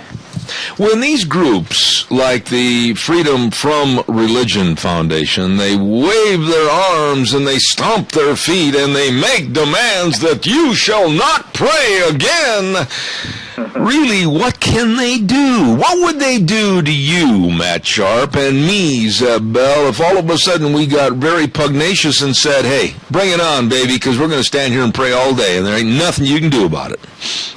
Yeah. You know, that's what in situations like that, they try and browbeat school districts into doing their dirty work for them, to put bans on parents coming onto campus praying, to try and put other restrictions against Christians freely exercising their faith. And so what they're trying to do through intimidation and threats of lawsuit is to get school districts to dirty their hands, get in there, tell this mother she can't pray. And fortunately, the silver lining on the story is this is one where the school district, after we sent a letter to them, did the right thing and has actually allowed her back on campus. So this is one where Freedom from Religion Foundation, despite all of its threats and everything, failed. They failed to keep this praying mother off campus. But now, these intimidations and these threats, what are they saying? What's the awful thing that's happening here? I mean, this mother praying for the safety of students and the teachers on the school campus. What insidious things are they saying they're going to do for someone that was just praying for someone's safety? Yeah, you know, Freedom from Religion comes in and they're warning of lawsuits and attorney's fees and all of this terrible stuff. And the way they inaccurately view it is that they view a school neutrally allowing a parent to come on campus to pray is the same thing as the school mandatory forcing every student to recite a prayer against their religious beliefs or whatever. And it's really terrible how skewed Freedom from Religion Foundation views the Constitution in all of this. You know, the Supreme Court in other cases have held that when the school is required to be neutral. It can't promote religion, it can't force it, but neither can it stop it. What Freedom from Religion wants to do is they want the school to stop it. They want the school to violate the Constitution by silencing this mother and other community members from being able to come on campus. But the problem is, this is a mother. She's allowed to come onto campus to, you know, meet with teachers, have lunch with her students, drop them off. And so what are they saying? That if she was walking her two kids up to the schoolhouse door, she couldn't stop for a minute and just say a quick prayer of protection over them, or, hey, help Susie do well on the test today, or something like that. According to Freedom from Religion, she can't even do something like that. Something as simple as just walking the students up and praying with them. And that's their view of it all, is they really want to remove any religion from schools, from anywhere. That's their view of the world, is a world truly free from religion. And to me, that's a scary world, because one of our nation's great histories and traditions is the act of public prayer, of praying for God's protection and guidance. Our founding fathers did it as they were deciding whether or not to declare independence from Britain, and bringing a chaplain in to pray at the constitutional conventions or the Continental Congress and things like that. And you've even got, even today, President Obama still says, God bless America, calling for God to bless America and keep us safe from our enemies. That's what this mother was doing. She was following in one of the great American traditions, which is praying for safety, for protection, for God's blessing on our children and our schools. And I think that's a great thing, and it's a tragedy to see freedom from religion try and remove it from campus. Matt, I guess I'm kind of naive about certain things, but why couldn't you, as a lawyer, and of course all of the Alliance Defending Freedom, use the anti-bullying tactics law against them on campus? They're acting like big bullies. Either stop this or we'll sue you. Aren't they part of being the bully law that should be repealed? Yeah, they absolutely are. They are bullying school districts. They're bullying government officials all over the country into adopting their world religion or freedom for religion world view that they have. And they absolutely are. I mean, they're using bullying tactics, of threats of lawsuit and everything else. And unfortunately, a lot of school districts are giving in. And we see it time and time again. And that's why, you know, we at Alliance Defending Freedom are trying to be so vigilant in stepping out and telling freedom from religion they're wrong, and standing by school districts to help them do the right thing. Absolutely. A lot of school districts, all they're viewing it as, man, we don't want another lawsuit. Let's just cave into them and let peace be. And this is a time where we can't give in, we can't capitulate. We've got to stand firm, because we're seeing more and more Christians being censored and silenced and bullied into keeping their religion at home rather than freely living it out in public like they want to do and like their beliefs require them to do. You know, you mentioned schools and school districts and principals and superintendents and school boards and everything. Do you have a handbook that you can send these people and say, hey, all of a sudden if you get somebody from the Freedom from Religion Foundation knocking on your door threatening you, wave this book in their face and tell them that we'll be the Lone Ranger and we'll be there in 15 minutes? Absolutely, we do. Earlier this year, we put together a great new Students' Rights Handbook. It goes through everything, just about every question that could possibly come up when it comes to the right of students to freely share their faith at school. But it also goes into what school teachers and coaches can do in their involvement with a Bible club and things like that. And it lays out not ADF's opinion, but what the law and the Supreme Court have actually said on these subject matters. And so what school districts can do is they can look at this, and when Freedom from Religion comes and says, hey, this Student Right Handbook that has citations to the Constitution and Supreme Court and everything else, it tells me we can do this. It tells me we can respect the right of students to share their faith. It tells me that teachers can be sponsors of Bible clubs and things like that. And it gives schools something that they can rely on. And if Freedom from Religion still comes after them, then they can call Alliance Defending Freedom. And we're here to help those school districts free of charge to stand up for the right of students and teachers to freely live out their faith. Absolutely. Now, Alliance Defending Freedom, give us a little background on Alliance Defending Freedom and where people can find out more about it. Absolutely. You know, we have been in the business for almost 20 years now of defending the right of Christians everywhere to freely live out their faith. So we're not only working in schools to defend the rights of students and teachers and parents to pray, but also defending the right of school boards to have, good policies that respect religion. But we also do a lot of defending traditional marriage and pro-life values as well.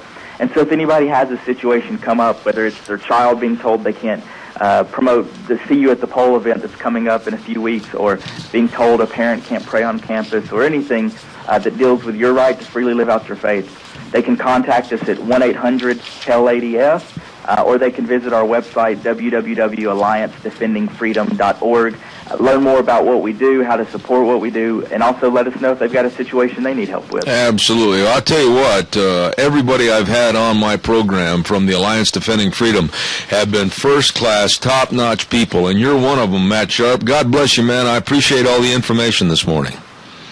Absolutely. Bless you too, Zeb. Thank you, sir. Come back again real soon. I just can't imagine where we're headed in this society. Here's a mother that was just praying off by herself for the safety of students and the classrooms and the teachers and the campus in general. And all of a sudden, this wackos from the Freedom from Religion Foundation, why, we've got to stop that. Why, we can't have that anymore. Why, we've got to do away with that. They're nothing more than low-class bullies. They're nothing more than low-class bullies. And I've maintained, and I'm going to stand behind this statement, the best way to get rid of a bully is to punch him in the nose. Whether it's physically or figuratively, in this case with the big-time lawyers coming in and saying, by the way, don't bother this woman anymore or we're going to nail you. And that's what happened here. That's what happened here. And God bless the Alliance Defending Freedom. I really appreciate that group of lawyers saying, you're not going to step on our Constitution. Back off.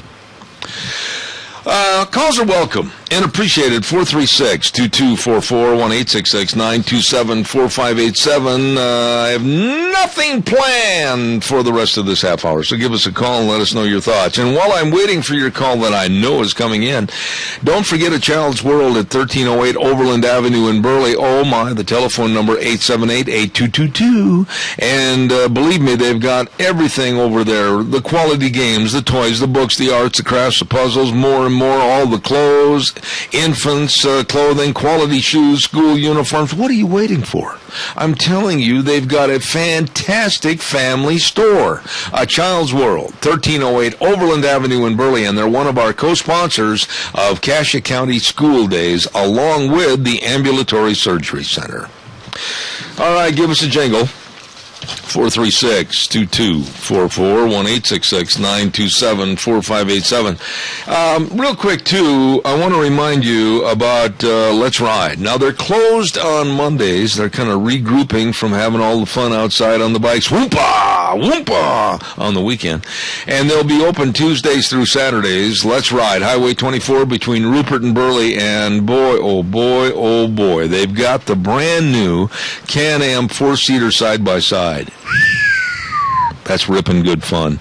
And the Yamaha Viking side-by-side. You better get over and check all the 2014 models arriving daily at Let's Ride, Highway 24 between Rupert and Burley, 436-4771, where the fun is sold. All right.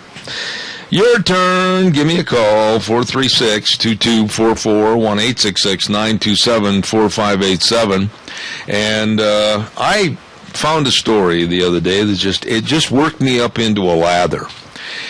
Protesters at Middlebury College in Vermont. Listen to this. And if this doesn't make you just get fighting mad, I don't know what will. Protesters at Middlebury College in Vermont uprooted and threw away 2,977 flags that were part of a 9/11 memorial display last Wednesday. Can you believe this? What? I am not exaggerating. The flags were to symbolize each of the 2,977 people who died in the terrorist attacks on September 11th, 2001, and jointly college Republicans and Democrats planted the flags in a field on campus every year for the last 10 years. But 5 low, mealy-mouthed, disgusting protesters removed the flags and put them in a trash can. Did they go to jail? No. Are charges going to be pressed? They didn't get any charges against them. They didn't get anything but a small little slap on the wrist. And here's one of the excuses that one of the girls used, okay? She said having the flags up was irrational and disrespectful because she is Native American and she said that the government stole their land, so she took the flags down. If that's your political stance, protest that political point elsewhere and in a different forum. You did, wow. Oh, okay, so that just crossed the line for me because You are defacing a memorial that is put up for the Americans lost during a time in our country that, we're still reeling from. And you're going to be taking away from that? I just, honestly, here's my problem, Gina. Can I meet her in a back alley? Yep, you took the words right out of my mouth. You and I both have a tendency to go on a 1 to 10 scale for a temper to a 37. Yes. And I admire you for the way you handle yourself, and I hope it's conversely back to me, because when I hear stories like this, my first impulse is to wade into the middle of these protesters and just knock the hell out of them. There are very few topics where I get myself riled up. When you're talking about 9/11 and the remembrance and to honor those who have fallen, don't trample on that. You're crossing the line when somebody tramples on that, because that is our way of remembering. It is our way of healing. There are a couple other topics, that can really get me riled up, but that is one of them. I tell you what, and then to have these nutty kids, and they're nutty. I don't care what they say about, you have a right to your opinion and everything else. These kids have never worked a day in their life. These kids have never gone to serve their country a day in their life. These kids have really never raised a family. They've never had a job. They don't know what it's like to meet the payroll of a company. They don't want to know what it's like to pay all their bills. They're just nothing but leeches on the system right now. And they're citing U.S. imperialism really bothers and affects them, so they destroyed the 9/11 memorial flags. If U.S. imperialism bothers you so much, well, then go and move to a different country and see how much you like it over there. I would pay the ticket. Yeah. I would pay the ticket. But I'll tell you what really rankled me so bad is that people in my family that have fought and died for this country, and some of my very best buddies from high school and college never came home. They didn't find them in Vietnam.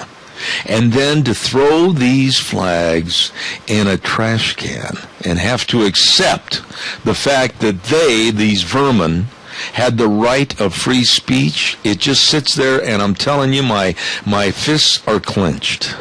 And I'm right there with you. They do have the right to free speech, but you know what, kiddos, because if they're on a college campus, they're probably college students who are being misled. They really need to do their research before they get so passionate about something that they are going to devalue the American flag. I'm sorry, but that is something you do not do in my backyard. You know what the college did? You know what the college did? Did they kick him out? No, nothing. Here's what the college did. The college, Middlebury College in Vermont, condemned the act of vandalism. And that's it. That's it, babe. I am so frustrated with this trash that calls themselves college students. Yeah, pull their scholarships, make them pay their own way. Hey, if you don't like the imperialistic America, move to a different country. And then once you figure out that you don't like it over there and you appreciate what the values that we have, then you can come back. But until then, out. I just can't believe this story. I know we have a caller, and I've got a weather forecast. I've got to get in real fast. Let's go ahead, and we'll tell everybody our weather sponsor. And caller, don't go away. I'll be right with you. Red's Trading Post, 203 5th Avenue South in Twin Falls, with Ryan Horsley and the rest of his staff. They've got all your guns for hunting. Their shelves are overflowing with merchandise, shipments of all the ammunition and the firearms coming in every day. Red's Trading Post. They know about guns, and they can help you with all your needs at Red's Trading Post in Twin Falls. Here's MichaelRogersWeather.com. Hi, everybody. Michael Rogers from MichaelRogersWeather.com. Federal brand spanking new week of view, Zed of the Ranch, and weather. Sunny today, clear tonight, slight chance of a thunder shower for tomorrow, and then sunny on Wednesday. How about that? Temperatures rather comfortable, thank you very much. 84 for the high today, 57 for the overnight low, in the mid-80s for tomorrow. Enjoy the day, enjoy the weather. It's the only weather you got. Thank you, Michael. Red's Trading Post in Old Town, Twin Falls, since 1936. 203 5th Avenue South, Twin Falls, Red's Trading Post. Good morning, caller. You're on the air. Good morning, Zeb. There's one thing there's always gonna be prayers in schools as long as there's tests. Well, that's true. That's true. I done a lot of that when I was in school. Absolutely. Coming up. Yeah, and these people that don't like the imperialistic America, are they getting government loans to go to school and stuff like this? Well then, damn it, do it on your own. Cut the money. Don't depend on the American government and then condemn them for something that you don't like. I don't have, nor do I want the patience to deal with this kind of low-class citizen in this country. When I was back in New York many, many times, I accumulated many, many friendships when I did some things for ESPN in the equine world back in New Jersey and New York. And I obtained the friendships of a gentleman that was on Long Island as one of the top police, not a commissioner, but one of the top policemen in the Board of Review, if you will.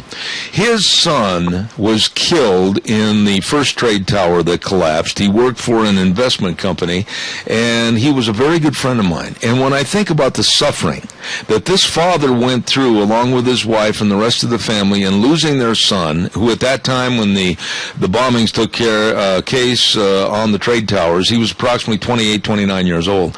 And I think of all the suffering and the human misery of those 2,977 people, innocent people, and then we have these stupid, low-class college liberals throwing our flag in the garbage can because they cite U.S. imperialism on 9/11. I'm fighting mad, my friend. I am fighting mad. Yes, and understandable. I'm right there with you. Too bad the million bikers went driving by there when they done that. Amen. Amen. What else would have happened? Amen. God bless you for your call. I appreciate it. You too. Thank you. I do not have the temperament. I do not have the personality to be forgiving on this kind of a story. Nor do I want to be. When I think about both Republican and Democrats at Middlebury College in Vermont jointly putting up the flags, it took a lot of effort. And the college had said, yes, absolutely, go ahead and do this, in a field on campus every year for the last 10 years. And 5 worthless vermin are protesters, and they removed the flags and put them in trash cans and trash bags. And you expect me not to be upset, not to voice my opinion, not to call them what they are, human vermin? You got another thing coming, Jack, because that just ain't me. What are your thoughts? Give me a call, 436-2244, 1-866-927-4587. I want to remind you that on Thursday the 26th, we are going to be moving our lunch bunch to Perkins Restaurant and Bakery, 800 North Overland in Burley. John Webster and the crew, and they've got a menu that'll knock your socks off. I'm looking at it right now, and I'm looking at all the different choices like the mushroom and Swiss omelet, and I'm looking at the delicious homemade meatloaf and the Chipotle Jack Burger. Oh my goodness, everything's going to be fantastic over there at Perkins Restaurant, 800 North Overland in Burley on September 26th for Zeb's Lunch Bunch. Please be there. Caller, good morning. You're on the air. Talk to me, caller. Go. Hi. Did they put the flags back up? No. The new flags. I think they had to go get some new flags. Some of them were ruined, and they did not have the time to put them back up. I don't know the entirety of what happened after that, except that all the college did, and I find this very minimal, the college condemned the act of vandalism, which is nothing more than a slap on the wrist. Did they have a ceremony and the school administration What, caller? Appreciation for the flag and demonstrating, doing a counter demonstration? Well, what I'm going to do is I'm going to call Middlebury College in Vermont. This story was written by Robbie Sove of the Daily Caller, and I'm going to call him first and find out what the retribution or what kind of story finishes this story as far as what they possibly could do to these 5 vermin students. But throwing these flags in trash cans, that's absolutely repulsive to me, and there should be some kind of legal force against these students. I'd like to know how the faculty and administration and all them responded to this. If they were in cahoots with the kids, or whether they were demonstrating real patriotism. Well, I think according to where we heard this story and how it's written, I think Middlebury College was in support because both Republicans and Democrats on campus had taken the time every year for the last 10 years to put these flags up. But I'll do some more research on this. But I was so mad when I got this initial story sent to me. I was just absolutely livid. Caller, thank you for your call. I do appreciate it. Thank you. Caller, quickly, you're on the air. I've got 1 minute left. Yes, sir, Zeb. This is a classic example of what we call useful idiots. We can't say it enough, but these people don't even have the presence of mind to logically think anything out. They just do what somehow everybody else is doing, and they do it because they are expected to do it.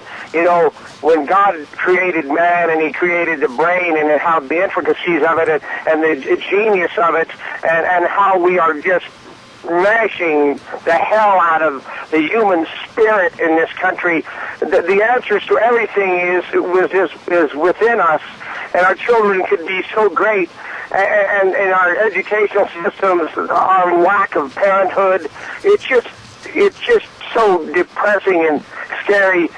You just want to see people flourish because all these things would go away. I agree. We're trying so hard to crush things and force people into any kind of a category. I got to run, but I totally agree with you, and I'll tell you what, it's just a good thing I was not doing a broadcast near Middlebury College in Vermont. I'll tell you that. Randy, God bless you, man. Thanks. See ya. All right, bye-bye. Got to run to the news. I'll say that again without biting my tongue. I got to run to the news. I'll be back in 6.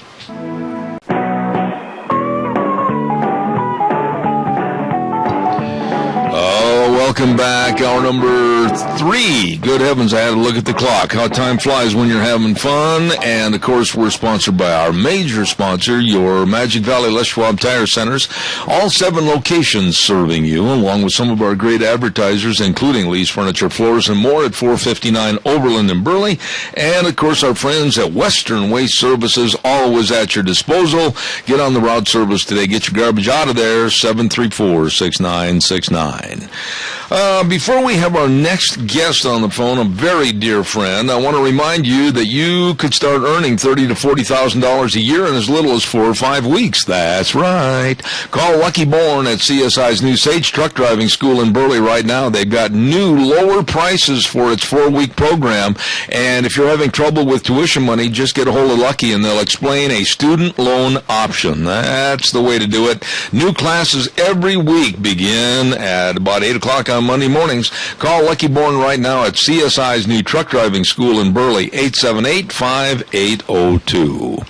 What's cooking at the Chadwick? Well, I'm going to tell you the Chadwick Sports Grill at 139 West Main in Burley. Oh, good eating, good eating. And they've got a luncheon special every day, Monday through Friday, for just $5.95, and a senior citizen dinner special for those of us 60 and over, Monday through Thursday from 4 to 6 p.m., again, only $5.95. So what's the special for today?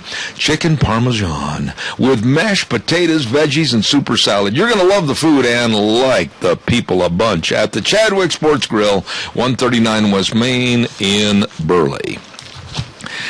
I pride myself on getting the best guests of anywhere in the United States, or for that matter, the world, those that really know what's going on in various situations in our country. And this next man, a noted author and has an excellent blog, and he's written 2 books, The Devil at Our Doorstep and The Devil at My Doorstep, and at your doorstep. And I would like to welcome him in here because he's the executive manager and CEO of Executive Management Services. Dear friend, Mr. Dave Bego. Good morning, Dave. How are you? Well, I'm doing great, Zeb. How are you this morning? Before we start, and I always like to make kind of a personal note before we get into the crux of what we're talking about, I think a moment of silence should be observed for Dave this morning because his not very well coached and played Indianapolis Colts fell by the wayside to a bunch of fish yesterday. Somehow I knew that was going to come up.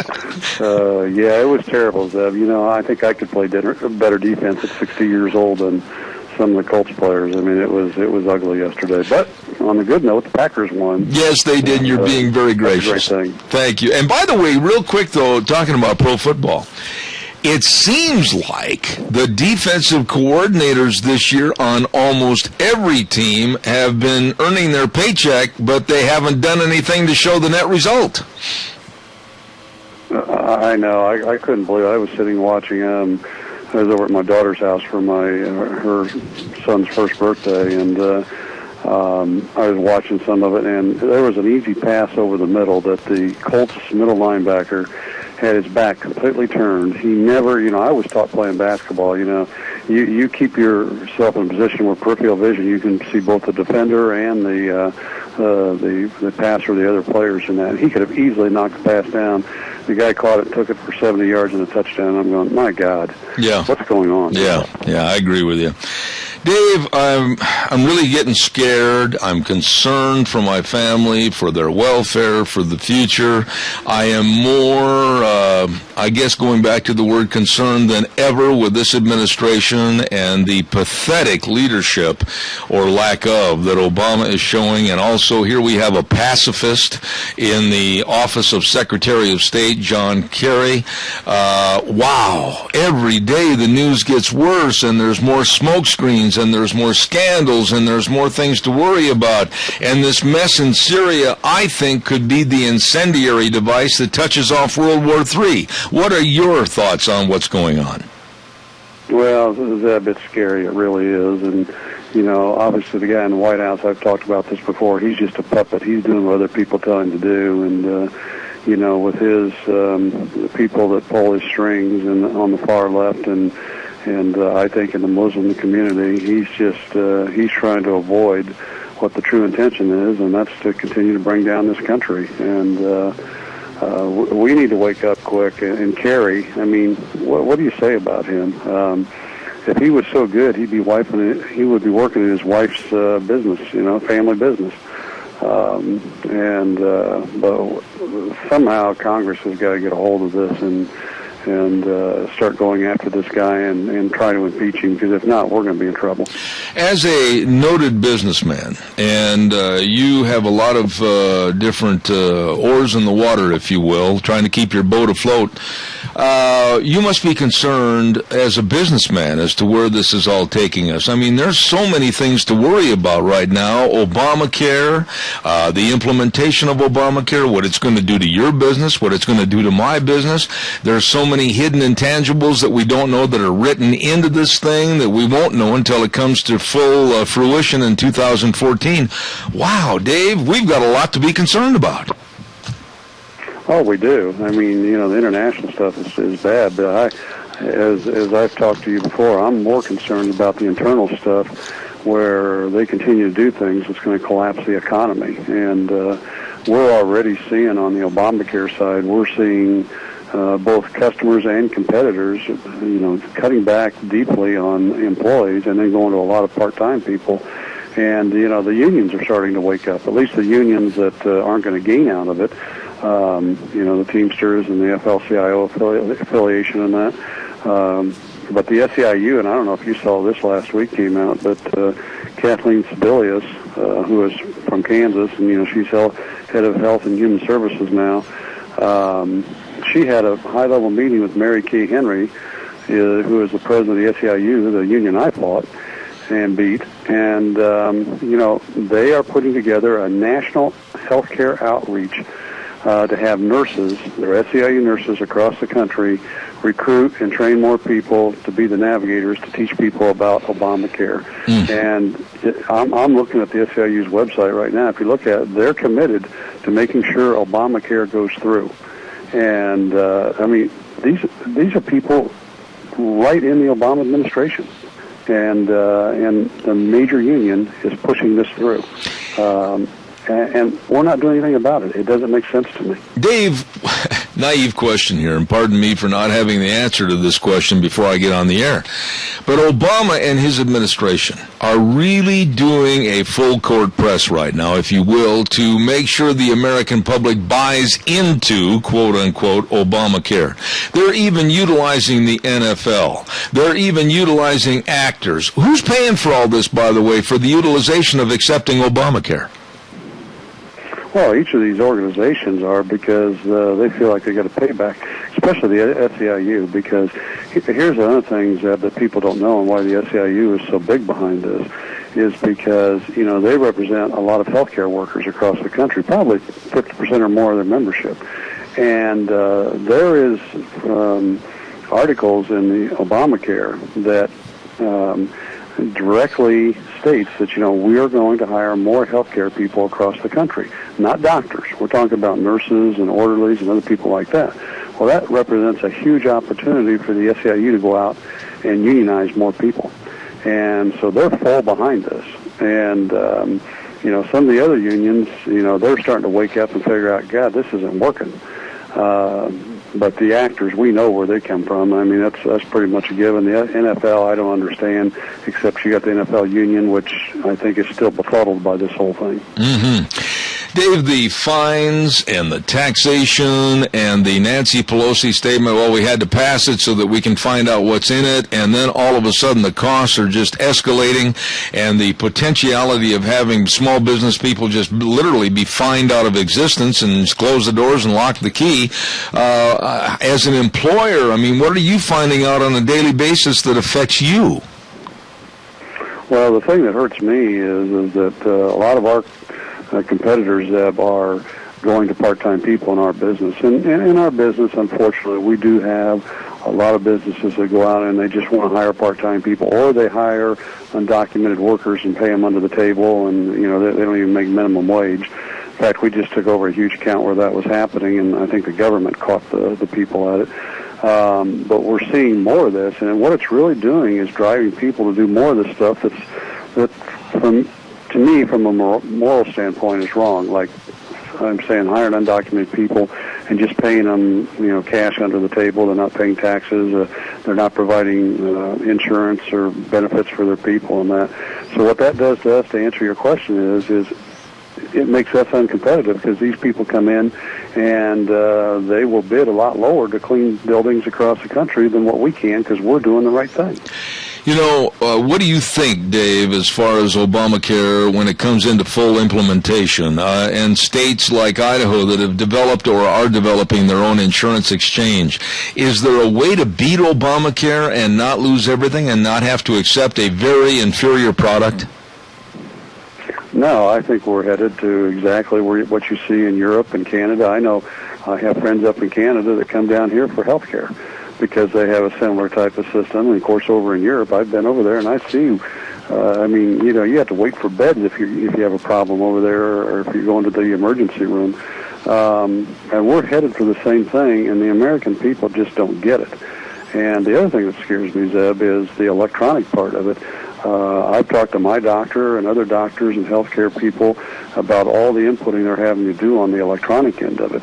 And not only is it time-consuming and takes away from doing what they should be doing, that's taking care of people, it says it scares them to death, the information that's going out electronically to the government. This is, to me, is just a move towards socialism, and the American people need to stand up. When you look at all the mess that this country has now, like cancerous cells laying at their feet, Benghazi, the IRS scandal, the First Amendment scandal, and nobody even talks about the other scandal at Camp Bastion where other soldiers were killed and nobody seems to care. And then you look at now the smokescreen of Syria and this mess now of taking away from what's happening here in this country. I almost think that Obama is relishing, absolutely relishing and appreciating this mess in Syria because it's taken everything off the back burner and people are forgetting. Well, Zeb, I'm glad you brought that up because that's a tactic of theirs. We saw it with the unions.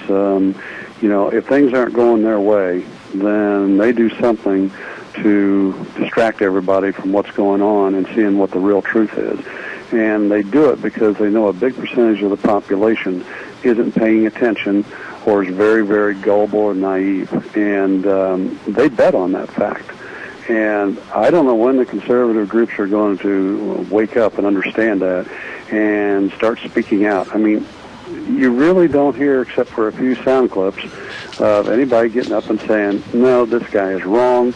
we need to go after him. This is what's really going on. And that's one of the ways we beat the SEIU with our people. We sat down with them and we told them the truth. Mm-hmm. Dave, I just had a story on the other day, and it was very concerning to me that the EPA and other regulatory groups, per se, are going out with armed thugs in armor and loaded weapons like they did in Alaska to check on a Clean Water Act at a mine, and they found out after this whole mess had occurred there were no arrests and nobody had broken any laws. It's getting to the point, Dave, where small business owners, they better be aware and cognizant of the fact that somebody's going to break their door down and hold an AK-47 in their face. Well, it is scary, and I've heard reports, too, to add to what you're saying, is that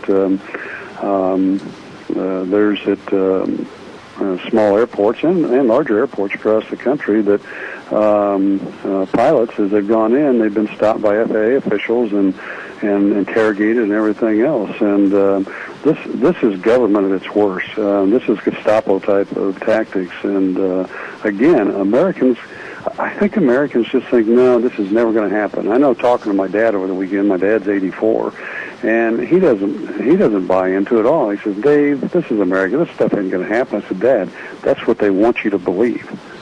Absolutely. You need to start listening to what's going on.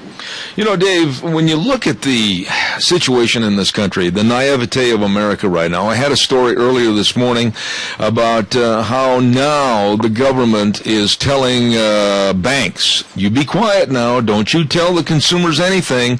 We want to know and gather all the data on their credit cards. We want to know where they're buying their goods. We want to know how often. We want to know what they're buying. But don't you tell them. We want more information gathered so we can put it in this great big vault down by Bluffdale, Utah. We want to know all about America. And my question is very simple. It's a 3-letter question. Why? Why, Dave? Why are we being scrutinized so thoroughly in the last 2 years? Well, because, again, Zeb, to me it's very simple. We have people that want to control us, and you control other people through information. And, and I know people think I'm crazy when I draw parallels with what I went through at the SEIU. But the SEIU, when we finally beat them in an administrative law court, we demanded that they present all the information they had on us, subpoenas. And Zeb, they had a file on my wife and I about 5 inches thick. Oh, my. And it contained stuff in there that went back years, assets we owned and places we'd been and our businesses and everything like that. And they do that kind of stuff because they want to use it against you. They want to put stuff out there and make you be defensive all the time.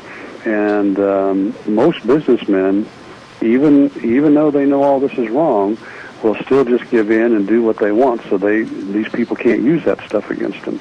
And this is what they're trying to do. They're trying to use this against Americans to make you submit to the government. Okay, is there an answer? We look at the television, we watch the news, we read the newspapers, we try to follow what's going on, and what really scares me, and I've said this to you before, is when they have the man on the street interviews and they go out and try to basically target the 35 and under age group. That generation doesn't seem, at least the ones they interview, to have a clue as to what's going on, nor do they care. This is what I'm afraid of. Well, you're exactly right, but this comes back to what I was saying earlier, and I've been to some big meetings here lately with businessmen and politicians and that, and I keep harping on the fact, and this is what drives me crazy. I'll back up a second. They keep harping on the fact that the reason we've lost the last election, 2 presidential elections and the Senate seats, is because the other side had such good electronic data. And I'll grant you that. They do a good job on that area. But where they really beat you is in their ground game. They get out in front of people. They use the different organizations like unions and Acorn before it was disbanded, although I still believe it's out there. It's just under different names now. And people like that. And they got these people out there talking to these people all the time, intimidating them in many cases to do what they want them to do. And the only way we're going to take this back is to get a good ground game, and then we got to get politicians who have some backbone and are willing to go out and challenge things. And the final thing is that right now we have to go on the offensive. We've got to put this White House on the defensive and make them scurry every minute of the day instead of coming up with new ideas to take over America. Okay, but therein lies the problem. Where are we going to find these people? You sent me some information last week in regards to some very qualified people that sound like they could be very good representatives of the people. But I'm just really concerned. The Republican Party seems like an old watchdog that has lost all of its teeth, all bark and no bite. I don't see anything really looming on the horizon that's going to replace, good heavens help us all, Hillary Clinton. Well, I think there's some good people out there. Now, the question is whether the Republican Party will support them, because they're all afraid that they support somebody that's vocal, is very to the point, that they won't get reelected themselves. And therein lies the problem. And I think it's the other way around. I think people like people that speak up and tell the truth. And I think if they would just go out and do that, they would find that we can get the right people in there and they can get the job done. No, I certainly hope and pray that you're right. And Dave, I want to tell you how much I appreciate your blog. I appreciate your writings. I appreciate your books. And by the way, give yourself a plug here, because those books are excellent. Where can they be obtained so that my listeners can be sure and get a copy of both books? They can go on my blog site, which is thedevil@ourdoorstep.com, and they can buy them there. In fact, we got, since your listeners, they go on there, there's actually a place on there they can get a discount, and if they buy it through our blog site, or they can go on Amazon, and both books are listed on Amazon. Very good. Dave Bego, a dear friend, and I mean that, the president and CEO of Executive Management Services Incorporated back in Indianapolis, Indiana, and I'm just waiting and praying for the day that we can sit down, your wife, my wife, and us, and just break bread and have a wonderful time together. Thank you so much for being on the air this morning. Well, thank you for having me on, and I look forward to meeting you and your wife sometime, hopefully in the near future. All right, Dave. Thank you again. There is a wonderful individual, Dave Bego, very knowledgeable about what's going on, and he literally did fight the SEIU, Andy Stern and the rest of them, and beat them. And I have a lot of respect for Dave Bego. He's been on our program quite a bit in the last couple of years. Okay, let's see, where are we at right here? Oh, Sportsman's Warehouse. Oh, I got to tell you about Reese and the rest of the crew. I'm telling you, quality gear always gives you the edge. You need to perform well and enjoy the journey, whether you're going out hunting or fishing or archery, fishing, camping, boating, whatever. Oh, my, they've got the very best. The great indoors, for those who love the great outdoors, they've got the best of everything. Friendly experts, quality gear, down-home attitude. It's all there for you at Sportsman's Warehouse, 1940 Bridgeview Boulevard in Twin Falls, or give them a call, 737-9900. Quickly, I've got some public service notes that I make mention of. Let's see here. I had one that was really important. Let's see. Beginning Tuesday, September 24th, there will be 8 weeks of beginner art classes for ages 10 and older taught by my friend, Carl Clark, the old submariner. Well, I'll tell you what, that's going to be great. It's going to be at the Fellowship Hall of the Rupert United Methodist Church, 605 H Street in Rupert. And for more information, contact them at 436-3354. And don't forget something else that's coming up this next weekend, and of course that's going to be, excuse me, the 6th Annual POW-MIA Recognition Day ceremony, Saturday, September 21st, and this is going to be at the Square in Rupert, and we're going to have live music performed by John McEwen of the Nitty Gritty Dirt Band. You've heard John on my program. And George Mass is going to be on our show tomorrow morning at 9:06, and he's going to tell us all about this great big 6th Annual POW-MIA Recognition Day ceremony. Don't you miss it. That's going to be coming up this next weekend.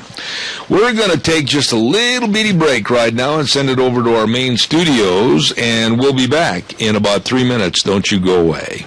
And now Now back to Zeb at the Ranch on AM 1230 KVAR. To reach Zeb, call 436-2244 or toll free 1-866-927-4587. And now, here is Zeb Bell. Oh, thank you much. Welcome back. We're on the home stretch right now, the last half hour, and I want to tell you that we did have Professor Jeremy Rabkin scheduled for this half hour from George Mason University back on the East Coast, and he's an expert and noted authority on the Middle East and especially what's going on in Syria. He's been on many, many talk shows, CNN, Fox, etc., the last couple of weeks, and due to some medical emergencies, he had to cancel this morning, but we are trying to reestablish, as a matter of fact, while we speak, trying to reestablish a time to get him back on, hopefully 10:30, I believe, on Thursday. So we're going to shoot our best silver bullet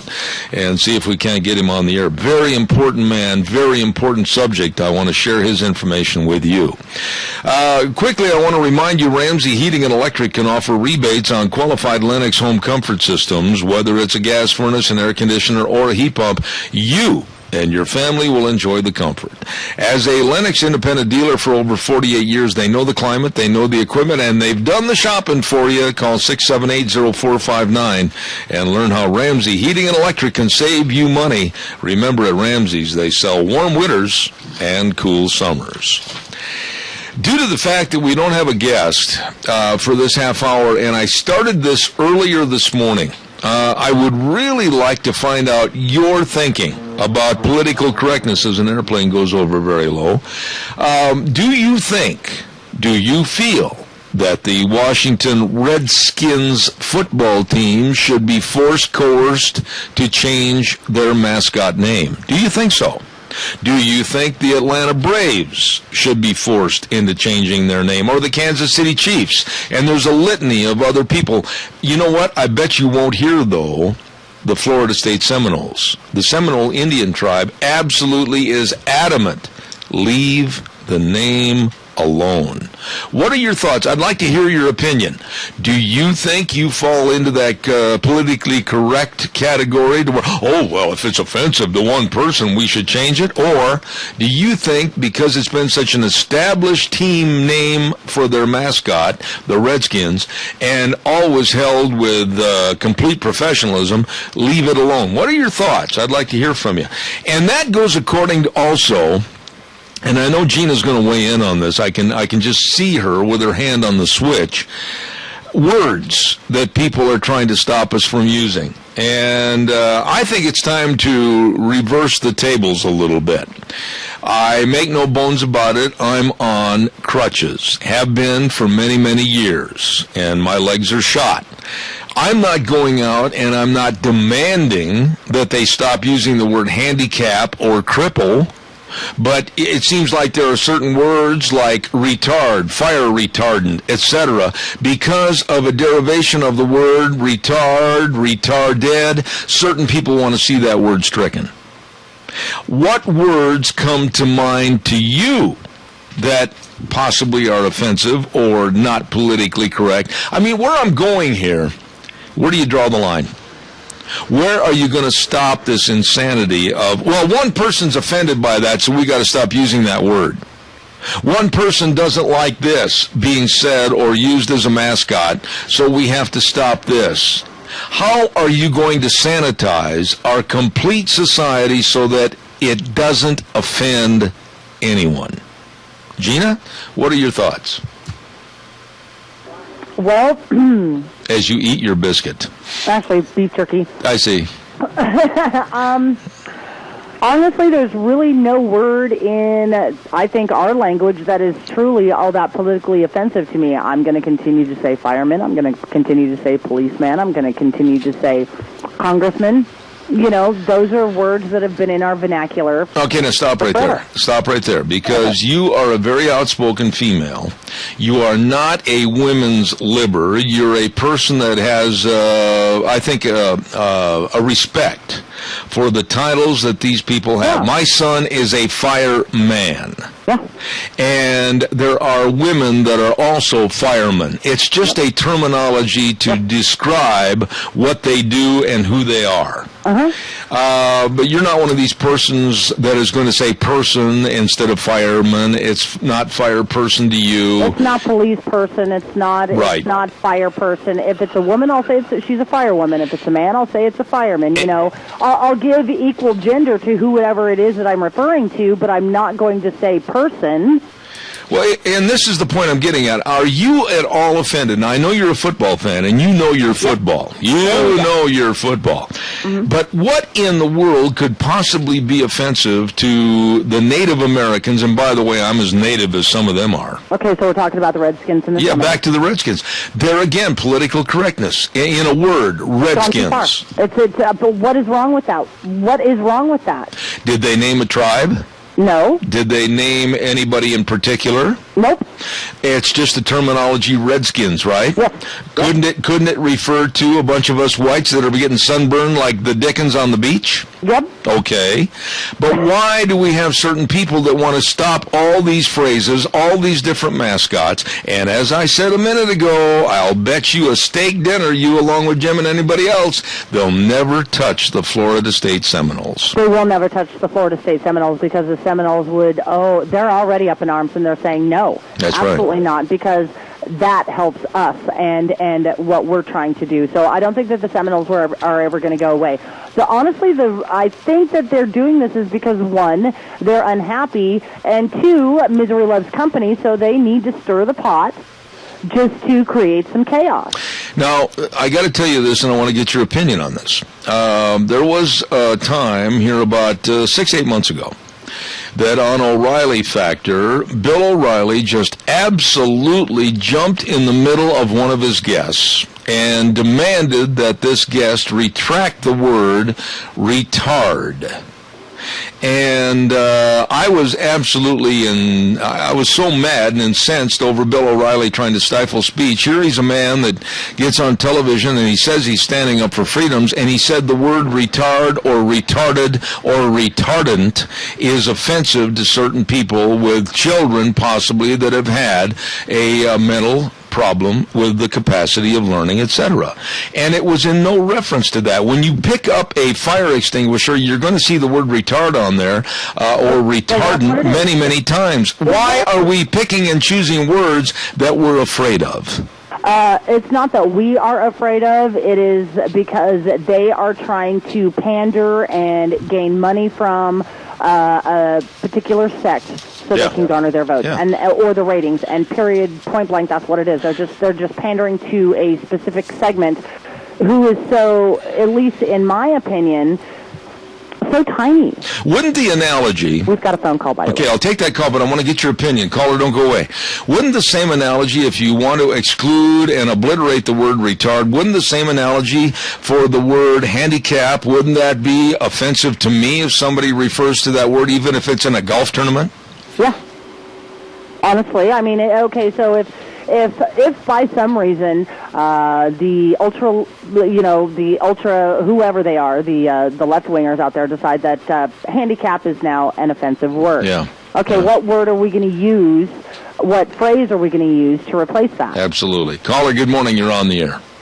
I guess they would have to come up with a real soft word for us to use, like special. I still use the word retarded. It's in the dictionary. And honestly, when I call my kids special, they're kind of wondering what I'm talking about. Why am I calling them special? So I'm one of these guys, I still use that word. And I'm tired of people just telling me, don't use that word or don't use some of the other words I use, when really they're appropriate for the language that we use. And they are appropriate words in the dictionary, too. So why is it a problem if it's the word in the dictionary? Once you start, let me ask you this question, sir. And you sound very articulate and knowledgeable about what we're talking about. But once you go through, whether it's Webster's dictionary or whether it's the Funkin' Wagnall or whatever dictionary, and you start to purge and start to cleanse and start to erase different words because certain people are affected, where do you stop? Exactly. Where's the line going to be drawn? The line just keeps getting pushed farther and farther, and the line has got to be drawn.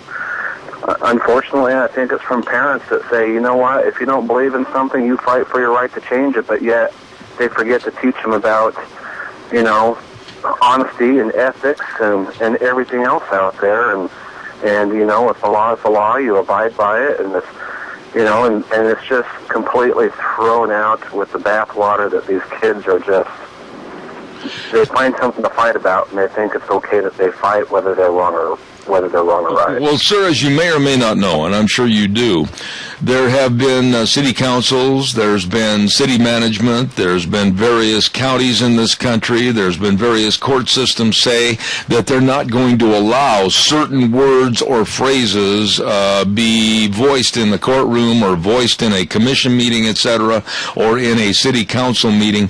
And to me, that is as bad as what we saw 60 years ago with a purging and a burning of the books in Nazi Germany. Wouldn't you agree? You know, men just need to stand up and do what's right. And if the court system says you cannot use retarded, and it's in the dictionary, you got to use it. Yeah, but there again, I'm on crutches. I make no bones about it. I'm all busted up. My legs are no good. And the terminology handicapped or crippled, that's a word that can be used in many, many instances for many different meanings. Am I going to stand up and say those words have to be purged? I'd hope not. I'd really hope not. That's absolutely right. The courts are going to listen to you if you do. Yeah, but we got plenty of tax dollars out there to throw at this stuff, so, you know, why not fight stuff like this rather than what really needs to be done, right? I agree, and thank you so much for your call. I appreciate it. Thank you very much. Where do you draw the line? I mean, there is absolutely any word or any phrase could be deemed offensive to somebody. Are they going to turn around? Are we going to have basically a wordless society to the point where, oh, I heard him, I heard Gina on the radio, and you are now subject to a $10,000 fine and you're out of business? I think, honestly, that's what they're trying to do. They're trying to eradicate words out of our dictionary and out of our vernacular that, somebody deemed offensive. Yeah. I'm sorry that this goes back to a conversation where we had earlier. People need to grow a sense of humor. We've lost that, and not everything needs to be politically correct. You know, right there, though, you've hit the nail right on the head. And I have been around groups in the last couple of years. I've gone on many of my speaking engagements and found out that, yes, we have lost our sense of humor. In a lot of my speeches, I will give first-hand account stories of what's happened to me, and I'll relate what's happened to me, and it's in the first person. But even though it's in the first person, and I'm relating something that other people can relate to, some in the audience are offended because it's not exactly what they would deem politically correct. But see, that's the difference. Everybody is allowed their own opinion. We are all allowed to voice our own opinion in the verbiage that we choose to use. Mm-hmm. I am not going to chastise somebody for the verbiage that they choose to use just because it might be a little bit different from mine. I respect that. We have the right to speak our mind in the way that we choose. That is our First Amendment right, the freedom of speech. And I am going to speak the way I choose to speak. And I am not going to use the Funkenwagnall. I'm not going to use the Webster's Dictionary. I'm going to go back to the Oxford English Dictionary.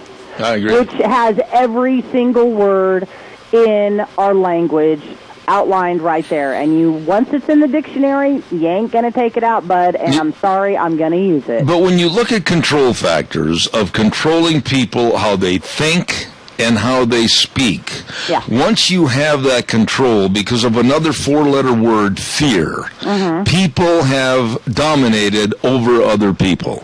If they know that they can control your speech and they know they can control your communication patterns, they have complete control over you no matter what you try to do. And you just hit it right there, because they are trying to rule by fear. You can actually control the masses by the use of fear. This is what the governments have done for the ages. And so if we let whoever it is control us by fear, then they have won. Yeah, but I really don't like Bill O'Reilly. I've come out on the air and I've said this many, many times. I don't like the man. I think he's, quite frankly, a bully. He's a bully. He is. And when he jumped in the middle of this one particular guest, and I can't remember the substance of what the conversation was, but in the course of the conversation, the word retard was not being used about any one person or subject matter medically. It was in regards to the retarding of another subject. You know what I'm saying? The backing off. The stopping of the stopping, yes.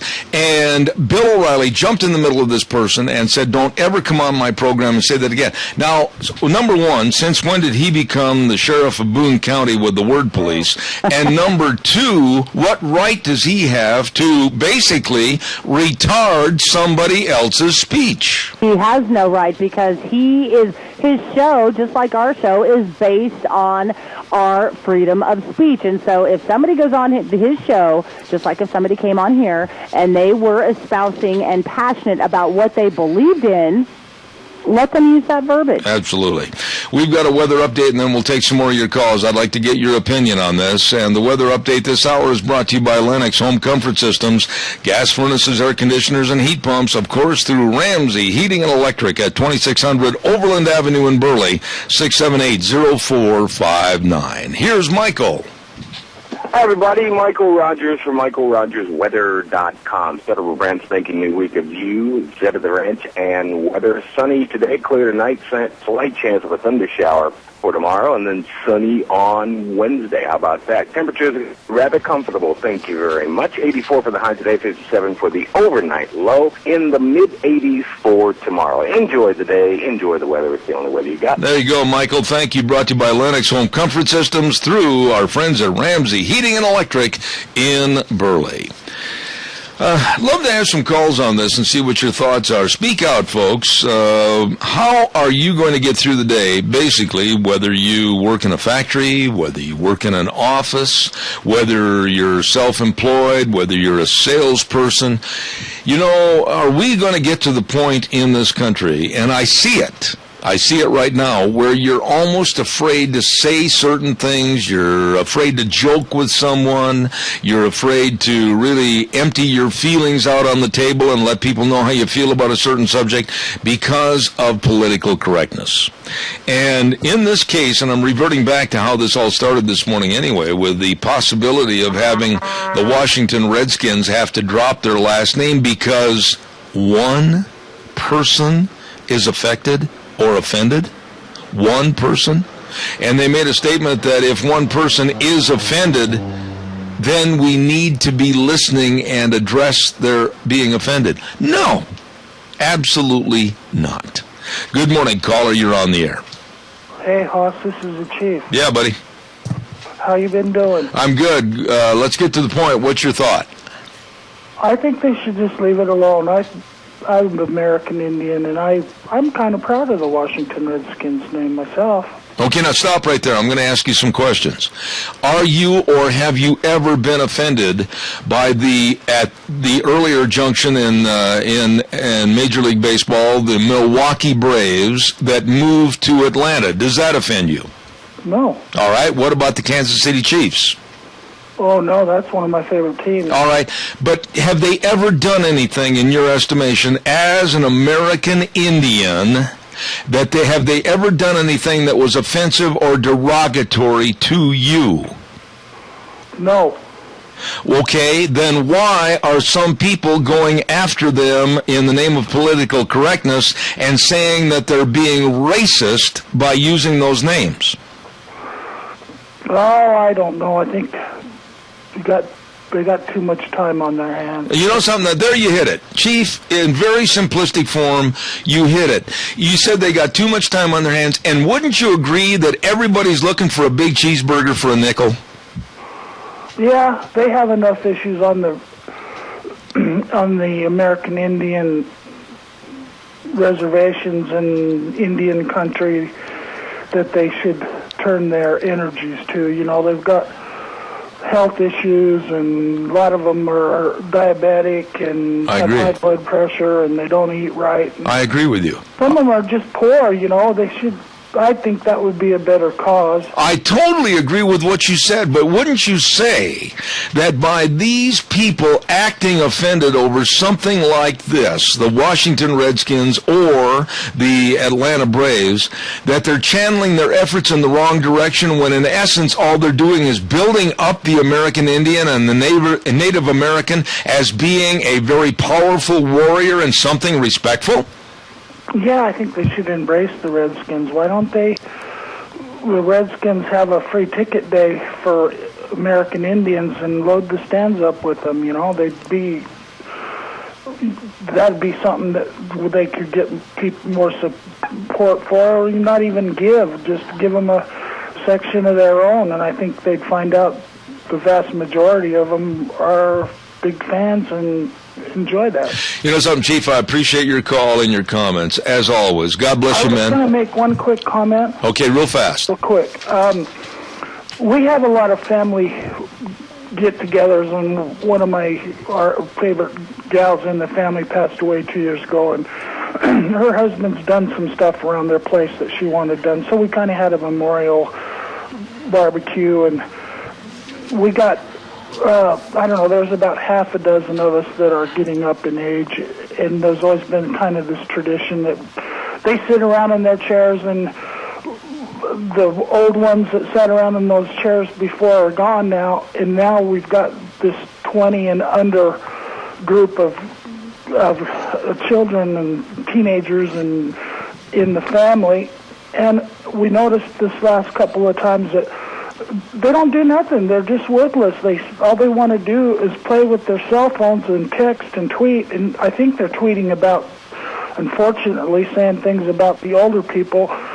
And they have no personality. They don't get up and help. They just sit there and want the older ones now that are getting real old to serve them, And I don't understand them. And for example, the one niece just got married to a fella, and they haven't managed to introduce me to him, and he sat across the table from me yesterday and text and never even made one offer to find out who I was or have a conversation with me. It's all about the cell phone, and it's a bad thing. Let me ask you something real fast. Short answer on this because I'm out of time, Chief. Would you say and sum it up that the younger generation has lost respect for their heritage? Definitely. We were talking about it, and where's it going to go? Yeah. I mean, we're on the tail end of it. We're going to be gone. Yeah. What are these kids going to do then? Amen. Amen. They're going to go out to a barbecue and order pizza, probably. Can I make a suggestion, Chief? Next time you guys have a family get-together, make it mandatory that everybody place their cell phone at the front door, and they're not allowed to check it until after they leave. There you go. It's a great idea, and have a big hammer by the door. I don't know. We're so proud of them, and we love them, but they're just vegetated out. They'll sit there, and like my wife is getting up there, and her legs hurt, and she's serving these kids because they won't get up. Let me just say something real quick, Chief. Maybe going along with what Gina had mentioned a moment ago, maybe you should give a little premise to what is going to take place at your gathering. Maybe you should tell everybody that we're going to have kind of a recollection of our history and our heritage so that when you're there you can appreciate where you've been and where you're going. Chief, God bless you. I got to run, fella. Thanks. Hey, buddy. I hope you get around good. I don't mention your legs in a malice way. I just know that it's painful and it's a struggle for All right. Hey, my friend, I appreciate your remarks this morning. I really do. Thank you so much. Bye, guys. You bet. Don't forget, great big tire sale. I'm talking big tire sale here at your Magic Valley Les Schwab Tire Centers. All 7 locations. And for whatever you're driving, car, pickup, SUV, whatever you need tires for, maybe your horse trailer, whatever, they've got all the tires on sale right now. You better get in there and check them out. They've got super buys. And also great buys on custom wheels to kind of snazzy up that outfit a little bit. And all the shocks and struts and the batteries. And they've got the best brake value promise in the industry. Professionally trained technicians, premium quality parts, over 30 years experience. You better stop in and see Dave on Blue Lakes and Twin, Mike and Buell, Mike and Jerome, the Twist family in Paul, Lane and Rupert, John on Pole Line in Twin Falls, and Randy on Overland in Burley. Yep, the best. Your Magic Valley, Les Schwab Tire Centers. Thank you for all of your input this morning. Isn't that sad, though? Just listening to what Chief said, I have many, many friends we're all Native Americans if we've been born here, but of Indian descent, regardless of the tribe. I've got a lot of friends, and they have told me basically what Chief has said, that the younger generation has not taken the time, and they've been almost rude not to find out about their family ancestry and their heritage. And I'll kind of close out my thing with just this statement. This is kind of part of my whole thesis for my master's degree and how the different generations communicate with each other. This is what I found through my studies and through my research. Number one, we have coddled our children, myself included, to the point of entitlement. They don't feel that they have to get out there and do anything because mom and dad has already always done it for them. So number one, we have to stop that entitlement. We have to stop coddling our children. Number two, we have to pull that cell phone away, even if they're 20 years old. By golly, if they are coming to your house for a family reunion, make sure that everybody has a cell phone. Just make sure that they set that cell phone aside because you know what this family reunion is about family time. It's about reconnecting with the family, and you're not going to do that if you're stuck on your cell phone. Amen. So I hate cell those. phone aside. Absolutely agree with you. Absolutely agree with you. That's all I have to offer. Now that we've made everybody mad that sells cell phones. Hey, you know what? Sometimes I am the worst about it too, but if you really want to be engaged and if you really want to be engaged with your family, have everybody leave their cell phone in the car or leave it at the front door. Amen. And they have specific times where they can check it, but other than that, it's all about family. Check your cell phone at the door, just like they did in Dodge City with their big Colt 45. There you go. Okay, I got to go. We'll be back tomorrow morning at 8:06 on Zeb at the Ranch. God bless y'all. Have a great day, and remember, the way things were, the way things ought to be.